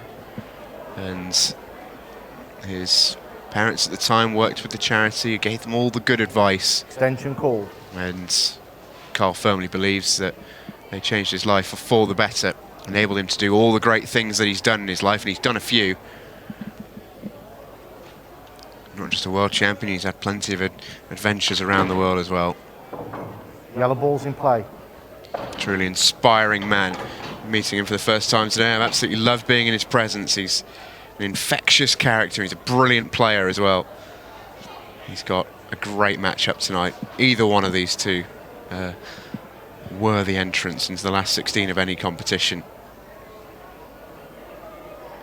You feel this is a really important visit for Rob Chilton. It's difficult when you've just had a big win to compose yourself, and you know he's had to come in, do an interview, and then get himself ready in 3-4 minutes, and all of a sudden you've got to reset yourself and go again. And he was playing beautifully in that previous match, and he knows it, but you've got to start again. You're starting at 0-0, and you know you're up against a great player, so it's a tough situation he finds himself in. So not the start he wanted.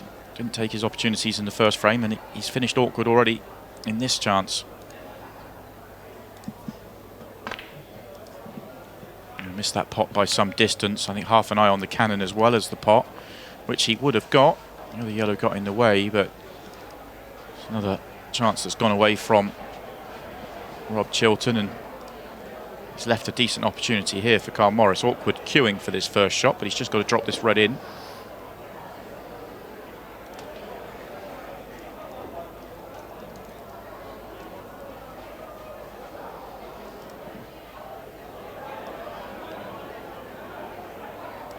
Just to make sure he's on his next red once this drops in as well. It's going into a cluster of yellows. It could easily get blocked out.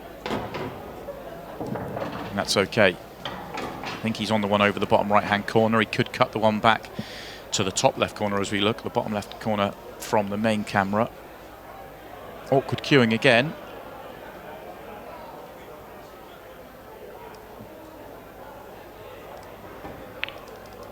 Yeah, nicely done. And if he takes the one over the bottom right-hand corner, it's a bit of a stretch, but good positional shot to the top end of the table. And that should open everything up for him.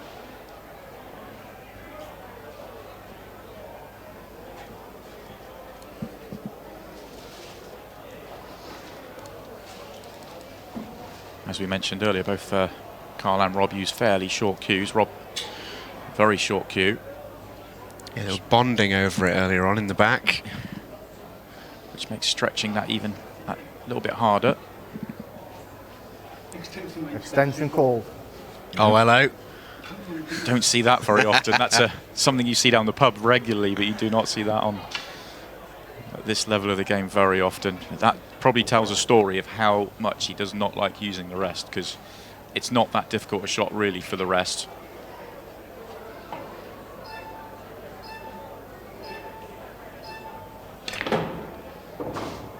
Played that reasonably well. Overdone it a fraction, but he's still got a chance in the centre pocket. He's having a great time out there, Carl. Actually, when you look from that overhead, pot in the centre's okay, but cue ball is going into the yellows, so not guaranteed to land nicely on his next ball. Just has to be careful with the positional side of the shot.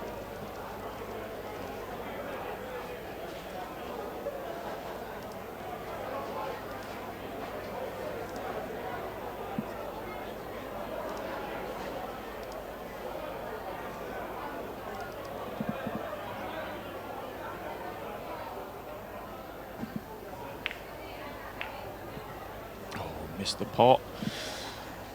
Bit of a let off for Rob Chilton.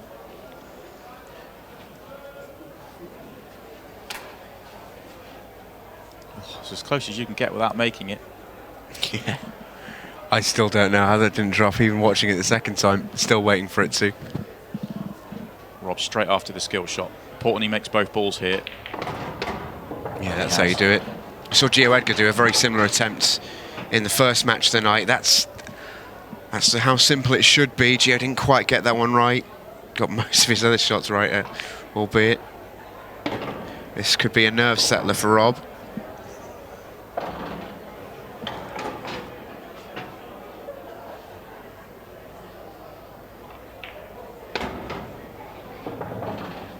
Just got to be mindful on this 8-ball. It doesn't go to the, I don't think, either of the top pockets, certainly not the top right, possibly half a pocket top left, but it's not easy to land on it top left anyway. So just has to leave an angle to be able to get top side of it, play for it in the centre pocket.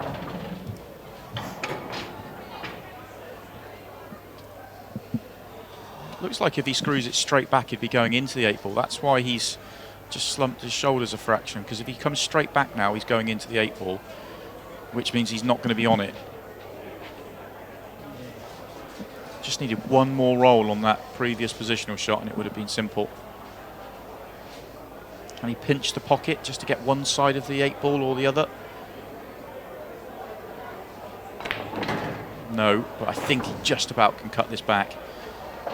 This is tight.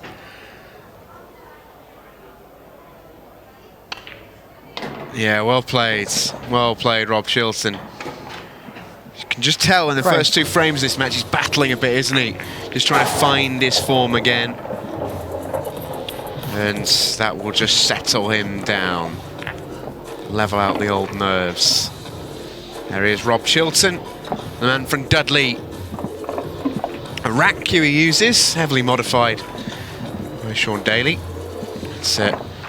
He is privy to that conversation he was having with Carl about their respective cues, and he was telling us chop the end off one of them because he wanted to stop playing and he wanted to remove the temptation.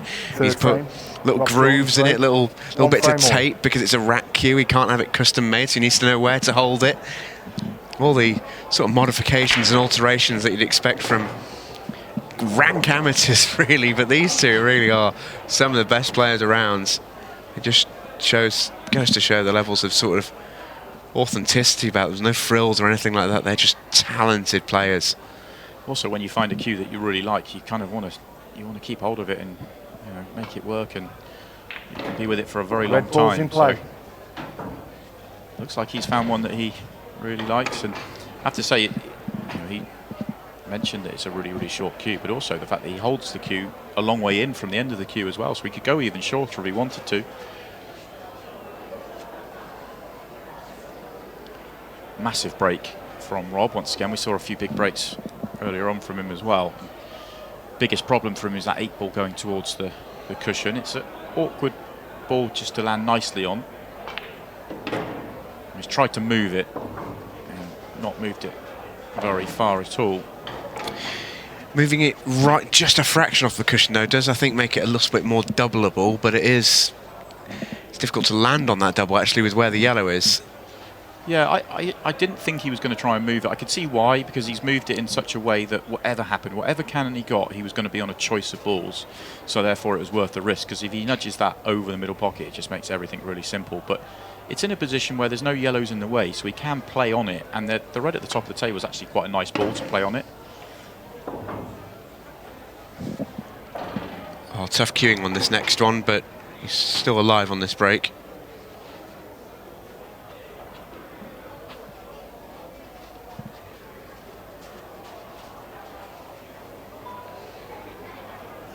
Stretching that short cue, and now he's back in position.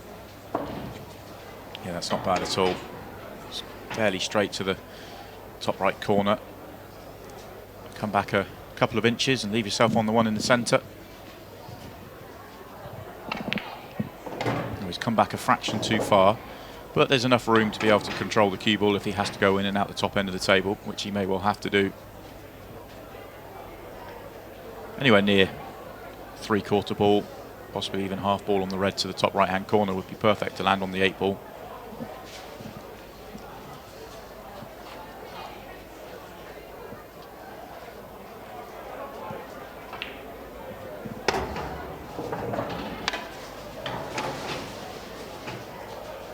Another roll or two would have been slightly better, would have made it a little bit more controllable to get to where he wants to, but he's got enough angle that he can land there anyway.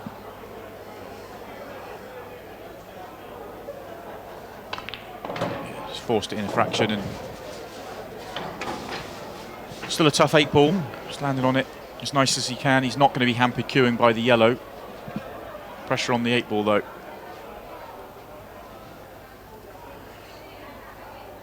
Yeah, this is a tough one.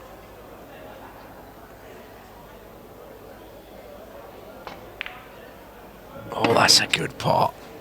Really good shot from Rob Chilton. Under pressure. He gets over the line, 2-1. And this is what they are playing for. This is the first quarter of the Masters draw. That last 16 will be awesome.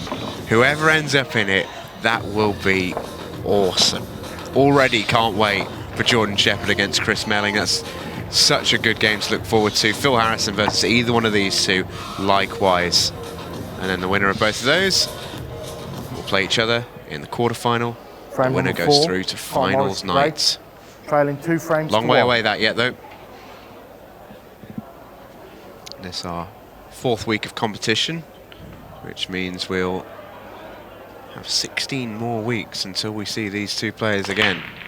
Or one of the two players, should say. Where's the white ball? That's staying up. Heart and mouth moment for Carl Morris, but it's a great break from him. Caught this beautifully, didn't he? Yeah, about as solid as you can catch this break. Very impressive. It would have been very unlucky for that cue ball to go into the centre pocket. Oh yeah. He got it perfect, straight into the side cushion and back into the triangle area. Was the perfect break, and it's not come out ideally for him. Okay, yes, it's a chance. Red and yellow together. Bottom area of the table, that's the biggest problem to solve, whichever colour set, and it looks like reds is his choice.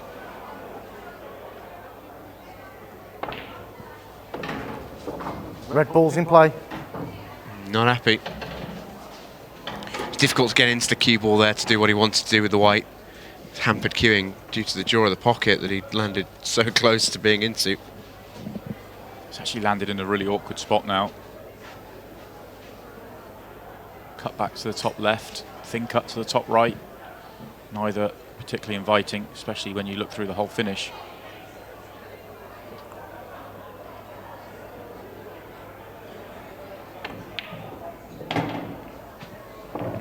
Wants a bit of luck. Oh, he's still at this visit. Can still recover it. He's got pots to the top right, he's got pots to the top left. He may decide to take the double with how that's come out. I think the double's the option. You're not going to get better on this than you are now. Very hard to get an angle to develop it, so make the double, chance to win the frame. Yeah, that'll do. That's a great shot from Carl Morris.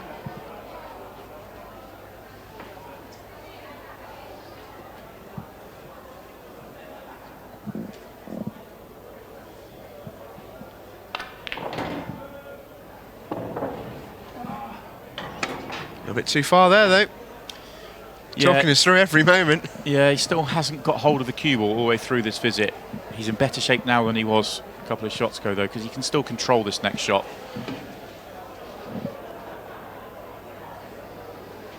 If he plays for the red to the bottom left-hand corner, he just wants to make sure he's straight or just short of straight so that he can just drift through for the red to the left centre. If he's got an angle where he's going into the 8-ball or the red, then it could become a problem.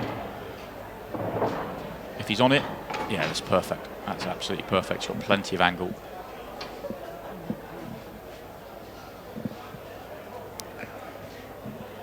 Almost close in the end to having too much.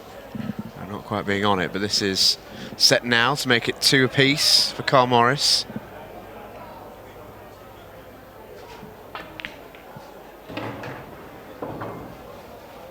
Got into the cue ball a little bit more than he wanted, with rather a can in the yellow, either full ball or just below full ball, but there's plenty of room here. 8-ball goes to the top left.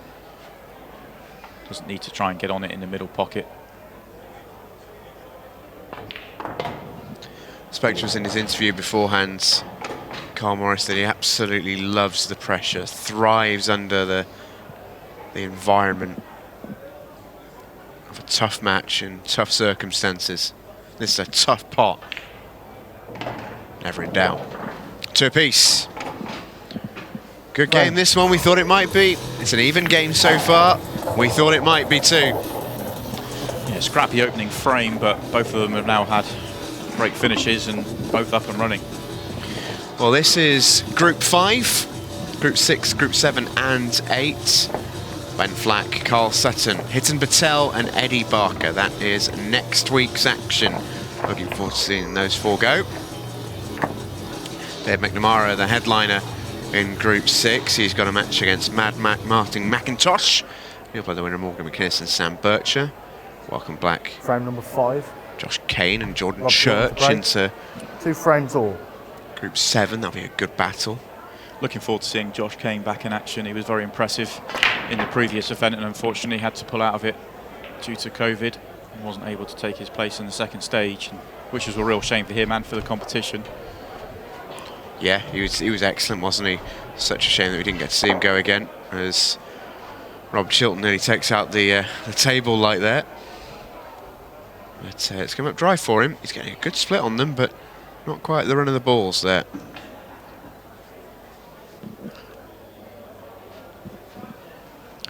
And that final group of the quarter as well, another great group.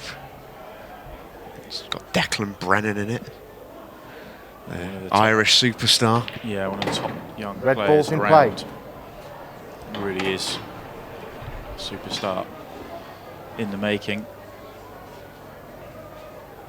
One of the favourites for the event before a ball was potted, certainly in the top half a dozen or so. When you consider the depth in this field, it just tells you what where he's rated.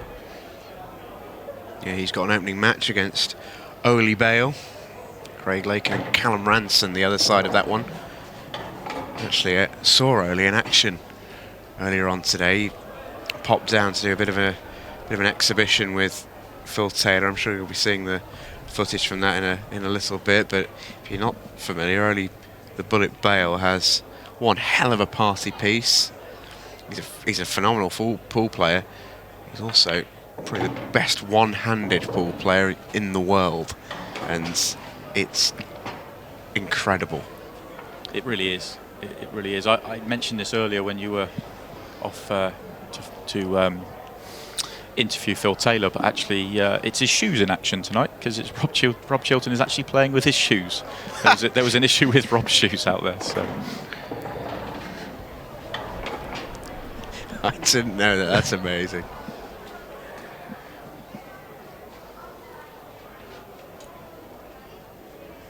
Yeah, Carl Morris once again showing us he's working.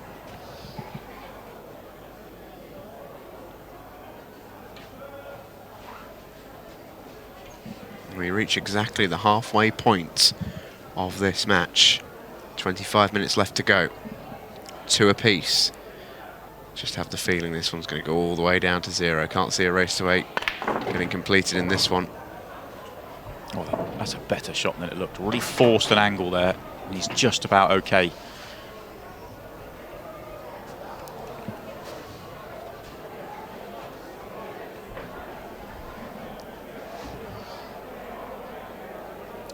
As we've seen so often in this competition, what with it being under the time pressure, you always want to be the front runner. Yeah. So difficult to chase. I think especially in Carl Morris's situation here, who openly admits that he's not comfortable with the 15 seconds. I don't think anyone's comfortable, but you know, he's got better reason than most. He has, and he mentioned it in every question he was asked pretty much in his interview after his first round match. So it's certainly in his head, and he wants to be in front going into that time so that he can at least try and control the match. So good opportunity to do so here. Not happy with something. He's thinking about where he wants to leave the white here. He can leave it either side, really, top or bottom of the yellow that's in the shot right there. Just doesn't want to snooker himself, of course. He needs to pick one and choose his lane. Should be all right. 8 ball definitely goes to the right middle. I think this is tight, though, from how much he's lined it up.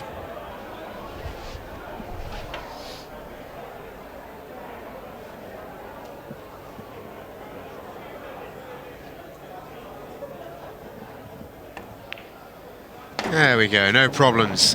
Carl Morris leads the way, 3 frames to 2 as we head towards the break in this one. This program is brought to you by Apply Mortgages.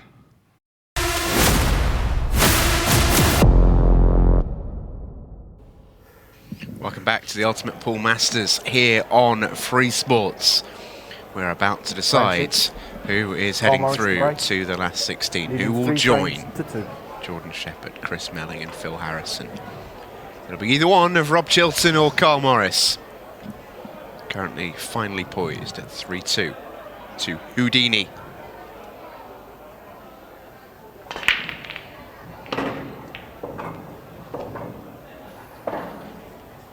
That's come out okay. It's another tricky little section of the table, isn't it? It's not quite always been clean for Carl tonight. He had this problem a lot against Geo as well. Both players were playing so well, but they were having to play probably harder than they needed to because the splits weren't coming out kind. Yeah, that. Also, I think Carl, if he's being absolutely honest with himself, he'd say he's not got his absolute perfect control out there tonight. He's fighting hard and fighting hard with himself. He's always fighting just being the wrong side of a ball here and there, and you know, credit to him, those last 2 finishes, the break dish, reverse dish, he had to work all the way through those finishes because he couldn't quite get into perfect position. Yeah, the ball's in play. But he was still good enough to make the finishes. This is harder than the other 2 combined. Problems in a couple of areas. Very few open balls to open them up. Well, he's just having a look to see if he can, the one nearest the left centre, that will drop in if you can get behind it. He could plot it almost where he is now. And the yellow that's in between the 2 reds does go to the corner pocket. Just landing on it's difficult. So there's only one yellow that really needs to be opened up. And the problem with trying to open it up the way that Carl did is screwing into it from that angle. Always likely to nudge the red closer to the pocket and difficult to develop the yellow. I just wonder if he's moved the red close enough to the pocket that he can play. You can just see him have a look now. In fact, even Rob's getting up to have a look now. if he can play the yellow off the red nearest the pocket, and that will ping open the other yellow. Very difficult to do it from where he is now, so this may just be containing shot. Yeah, just a containing shot, nudging the red onto the bottom cushion. There's 2 reds at the bottom of the table, real problems for Rob, and the red nearest the left centre is also a problem. Good to see from Carl. You could see he was looking, his first thought is to look for an aggressive option and then weighs up, the choice and decides not there, don't chase it. Turn the table over in good position before you get too deep into a finish.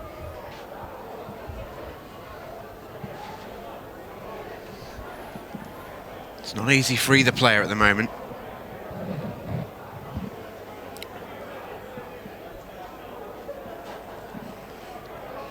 Both are very aware of Extension call. where they are in the match and what's on the line tonight.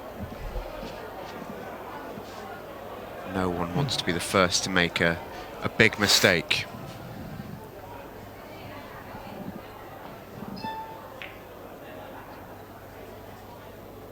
Rob using his full allotment of time and his extension just to work out all the different ideas and how he's going to go about this tactical battle to earn himself an opportunity.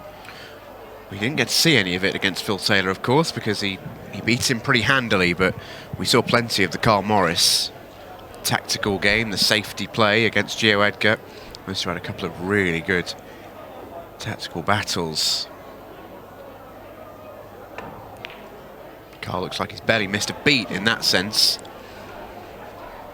Loose one from Carl, was playing that off the red, trying to get the yellow into the top right-hand corner, or certainly block up that top right-hand corner, and completely missing the red means that yellow's gone awkward, so he's made more work for himself. Yeah, just so I was picking up how good his safety play's been tonight. He plays the worst one of the night. Probably has been, yeah. That is how the game goes. Rob maybe with a chance here. Yeah, lovely. Not 100% sure if he wanted that to drop, but I think he played it. I don't know. I don't know whether he did want it to drop. It's difficult to say, isn't it? But he's not in a better situation for it going in, unless that yellow and red plant, and you can play a 3-ball plant on it in a couple of shots' time. But I don't think it does. It looks like it's set to the jaw, and don't think he can squeeze that in. Of course, if that red stays over the pocket, then it's a perfect ball to use to open up his bad ball.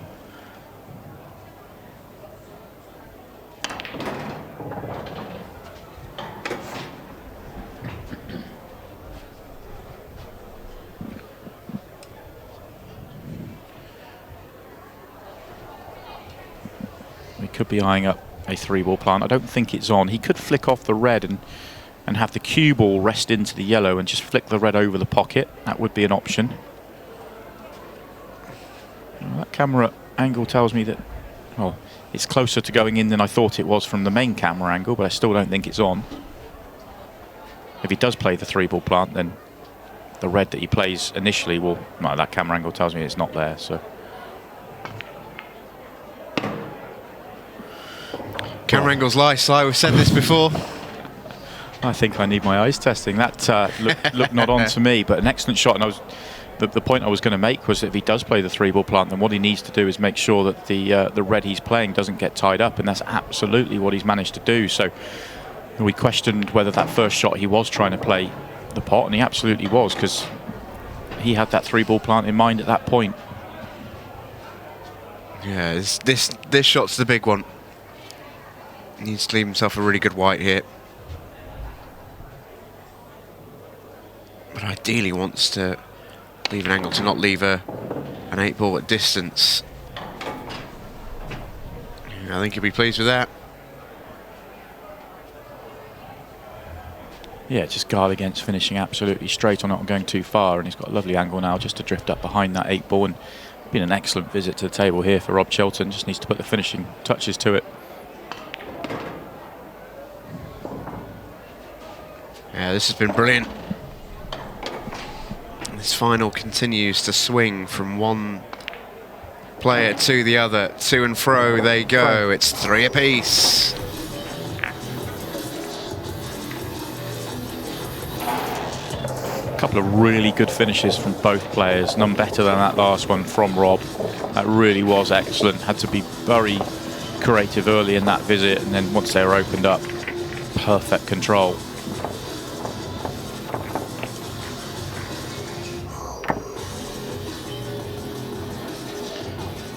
Still a long way for either player to get to 8 frames. I'm not sure that will happen in this match with 16 minutes to go. So I think it will be down to the match clock, so which player can get themselves in front as that clock hits 0.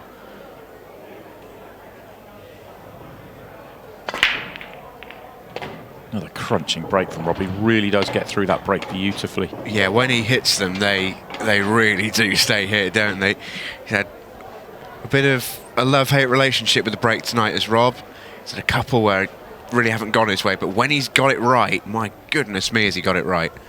That's about as good as he can hit it. Great opportunity now to go and win the frame and put himself in front. We talked about how important it would be to lead from the front in this match. We are edging closer towards its finish. 5 minutes away from that 15-second shot clock. Great chance for Rob, really is. They've opened up beautifully for him. Everything has a pocket. Would like to clear the 2 at the top of the table, then come down ideally.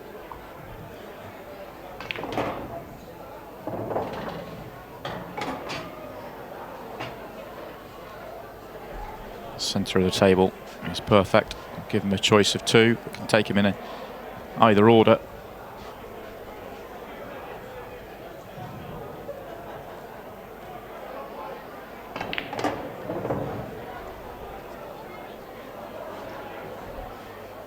And that's fine. Just bump it off the right-hand side cushion if he wants to. The 8 ball goes into the right centre and the bottom left corner, so there isn't really a bad angle on this last yellow.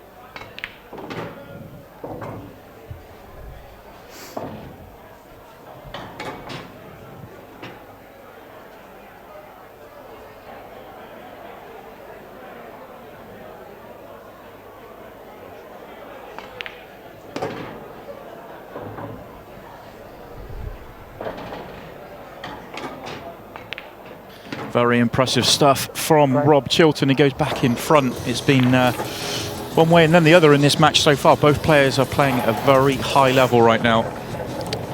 It really has. It's impossible to call the winner at this point. It really is. Both playing well. Both have the pedigree. Both have the temperament. This is all going to come down to who can hold it together, who can get the best chance, who can make their moment count. We saw it earlier with Carl against Geo. Geo so close to winning that match. Fraction away. Played brilliantly. So did Carl. It was a great match between the two. It all hinged on one moment where Geo Edgar left a ball hanging in the pocket. Who can get the better at the moment that changes the match? Because invariably there will be one now. It's another great break, this time from Houdini Carl Morris. Slight change of break this time for Carl, going for the front ball break. Slight surprise considering he has had some success tonight with the cut ball break, the second ball down break. Really threw his arm through that one, didn't he? Trying to force something to happen. I think whilst he's had success with the cut break, Simon, he's not necessarily always had the greatest of splits, and that's potentially, I think, why he's opted a change of tack. Yeah, I think you're probably right there, but you saw that grimace on Carl's face right at the end of that clip, that replay, and that was all to do with the red and yellow coming together at the bottom of the table. For a second, it looked like it was going to be a nice open chance for Carl with no work to do, but he does need one cannon, and he needs to land on the ball he's cannoning as well. Well, he has. He just needs to screw through the gap, and actually it looks like he's got a nice little angle to screw through the gap. Doesn't need to overhit this. If he does flick a yellow or two, then he doesn't want the yellow to flick to the left-hand side and block that 8 ball. He wants to just leave them roughly where they are. So if he leaves the red from distance, it's not worth the risk trying to get too high up the table.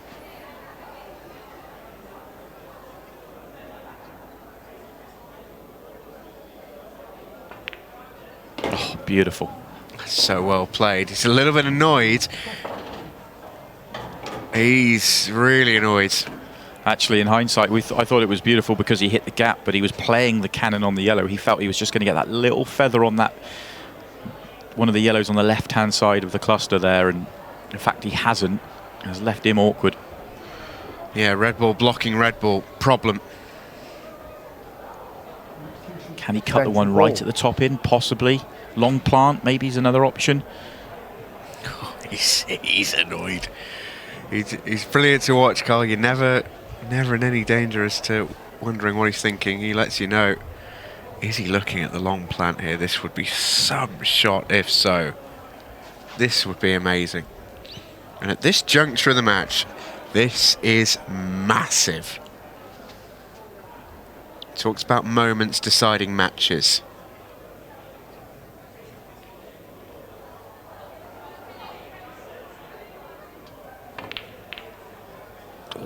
When he was a whisker away.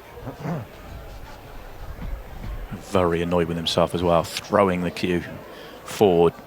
One thing he has done though, okay, he's missed the plant. At least he's topped the cue ball through to such a position where he hasn't left an open chance here for Rob. Rob's now in the driving seat with one good, either a plant or safety shot at the bottom of the table. He might be able to play a sort of combination of the two here. He has played a combination of the two, and he's got the second part of it. So good shot from Rob. Yeah, it's a lovely one. Would have preferred the yellow to stay right over the pocket, and the reason I say that is if Carl can hit a red here, and you'd expect him to hit a red here, it would give him a ball over the pocket to go at.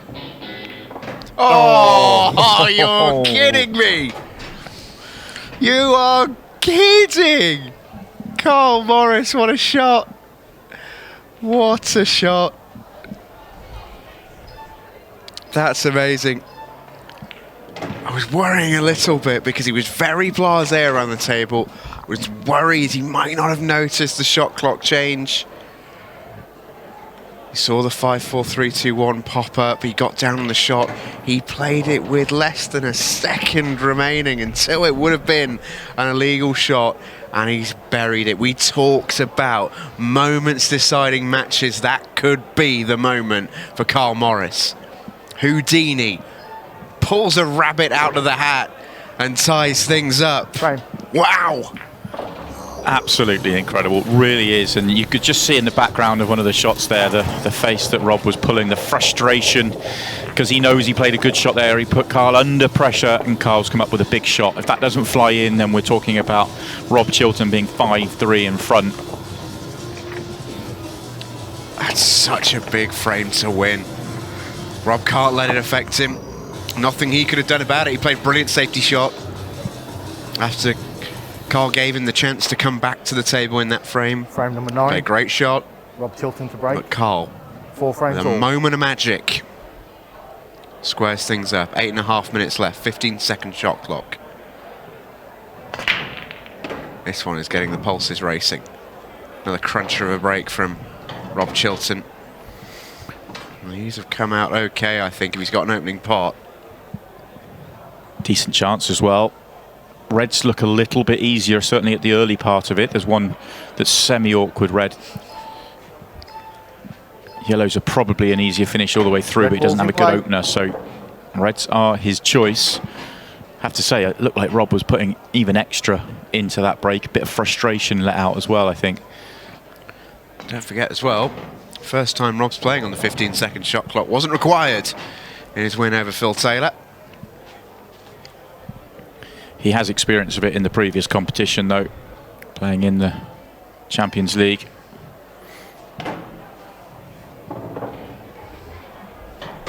Slow down, he tells the white ball. Looks awkward, but I think he can actually cue between the red and 8 ball, so it's not as bad. Yeah, he can get through the gap of the two.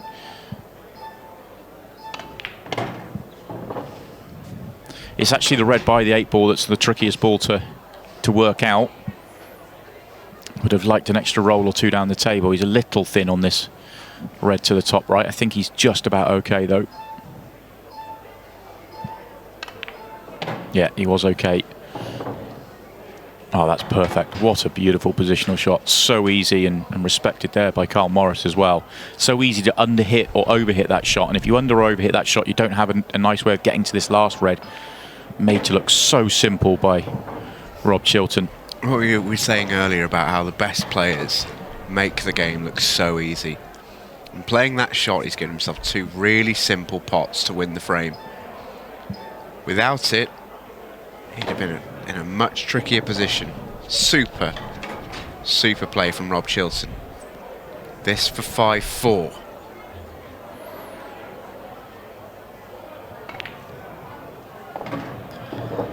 Frame. Rob Chilton takes the lead with 6.5 minutes remaining in this Ultimate Pool Masters last 32 match. Winner, remember, goes through to the last 16 to take on Phil Harrison. And Simon, it's difficult to say who's got the advantage right now in terms of their play out on the table. They're both playing so well at this juncture.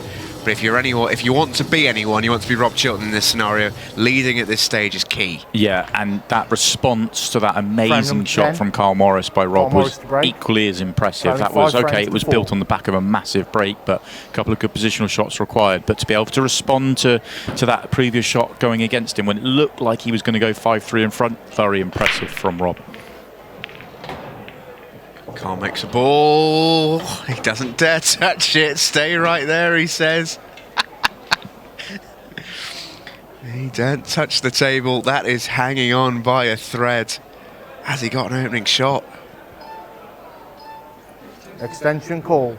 Extension called.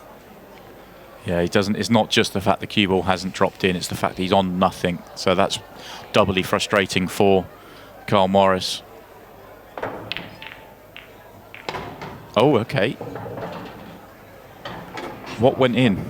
Yellow went in. So he was playing a red, so that means it's just an open table. You have to go for the colour set that you are playing. And he was playing a red, a double, I suspect, on the red. And the fact that yellow goes in just means it's loss of turn and it's still an open table. They're enjoying it out there. What a frame to get at this juncture. The lie of this table is horrible. Well, considering this is Carl Morris's break, if you're in Rob Chilton's shoes, you are absolutely happy with this. You're happy with this layout. In play.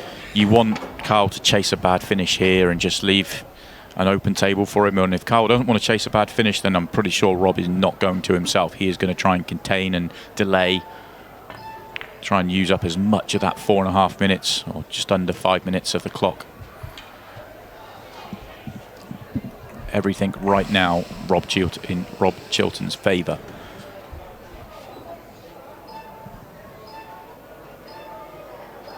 Extension called.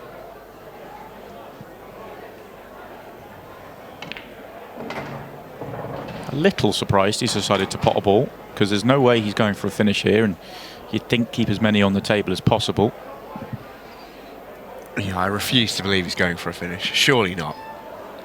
No, there's no way, is there? So, yeah, he's just trying to nudge more and more balls into an awkward position, but now he's got rid of one of the balls that's in the open up the table, which could be useful for him. So that may come back to haunt him, that decision. Oh, Carl's got to watch out here. He's going to time foul here. Foul. Yeah, time foul called. Ball in hand, Tom. Yes, sir. Cue ball in hand for Rob Chilton. Carl Morris upset with himself. It's not a huge giveaway. That's the only thing you would say. A time foul, really, cue ball in hand is not much of a punishment. That was nearly a time foul from Rob as well. It's what a frame of pool this has turned into. Right at the wrong moment for Carl Morris. How do you approach this? He needs to just open it up. It's a risk he's going to have to try and take. Well, I say a risk. It's 3 minutes left, so there's still time. But it's so hard to forge an opening because all your opponent's trying to do is trying to contain it and make it worse.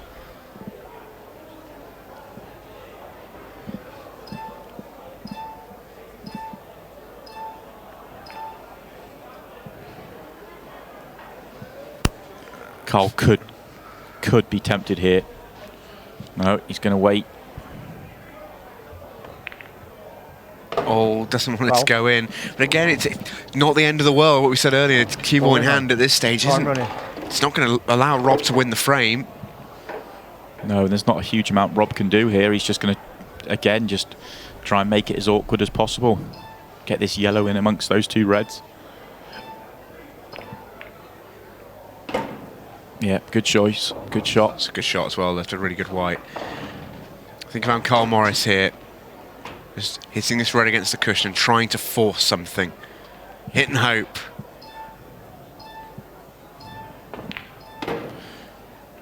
Time is getting away from Carl Morris, but the frame is going in his favour. He's got 5 on the table and Rob's got 3, and they're more open. So this is certainly heading Carl's way. You feel like he's going to get a chance to do something in this 2 minutes. Oh, what a 2 minutes to decide the night. He could go for this. He could take this in the middle. He might be moving yellow at the same time. He is, and he has. What a shot. Tell you what, this is on now. 139. Rob takes a chair. Are we going to a 6-red shootout?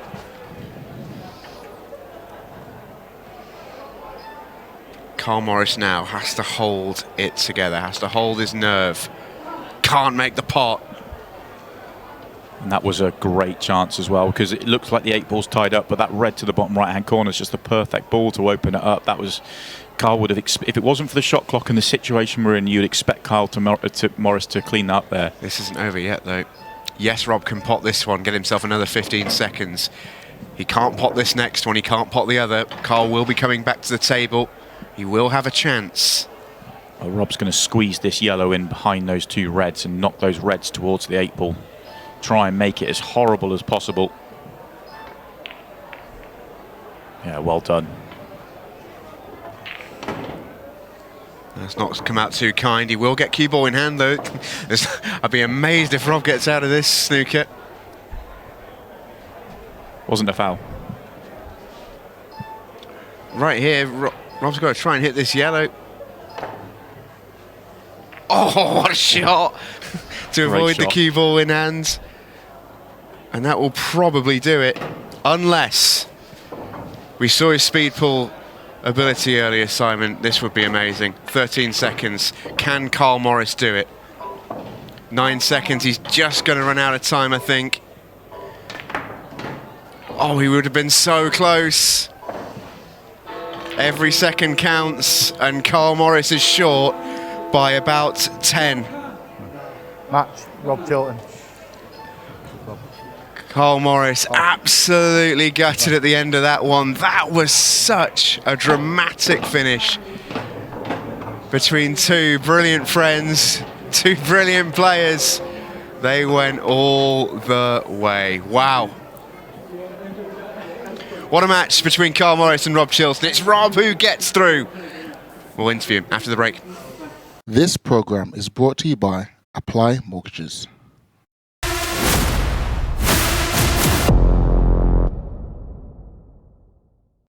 A breathless night of Ultimate Masters pool. Wow.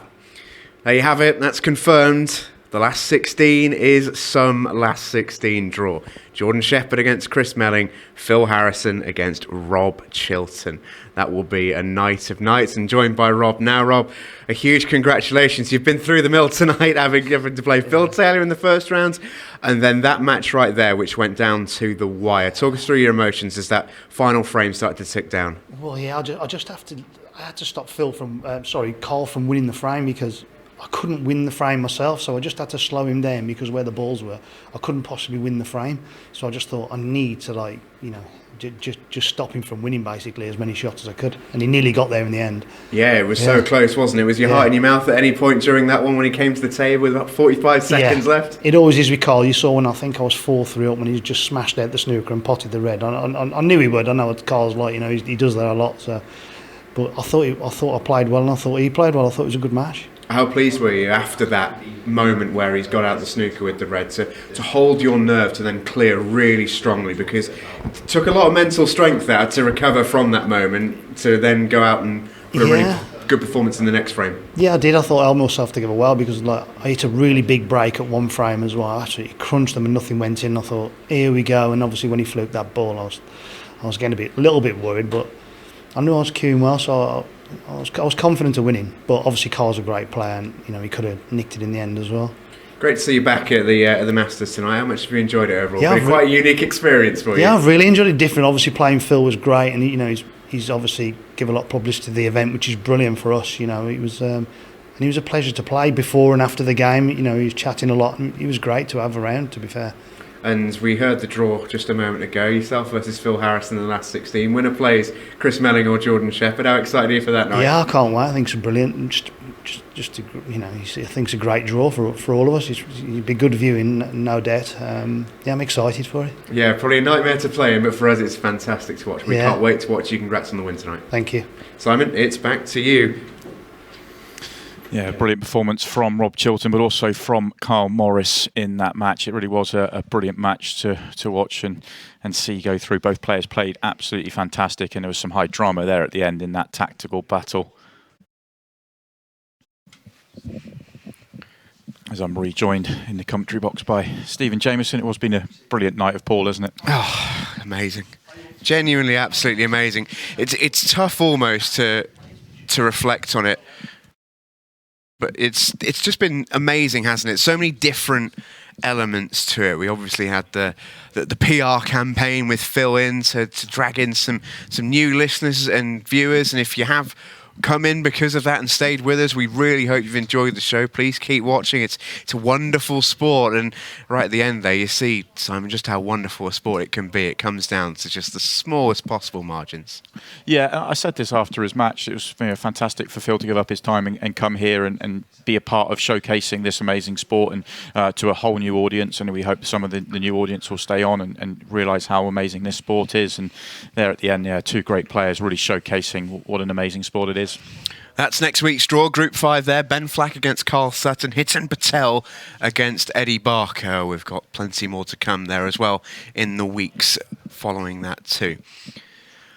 Well, what a night it has been here in Newcastle-under-Lyme. It has had a little bit of everything, hasn't it? But at the end, it is Rob Chilton who rises above them all to take his place in the last 16. Cannot wait to watch that group go. That is some loaded last 16 group.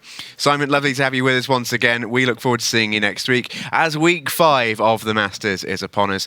Do join us then.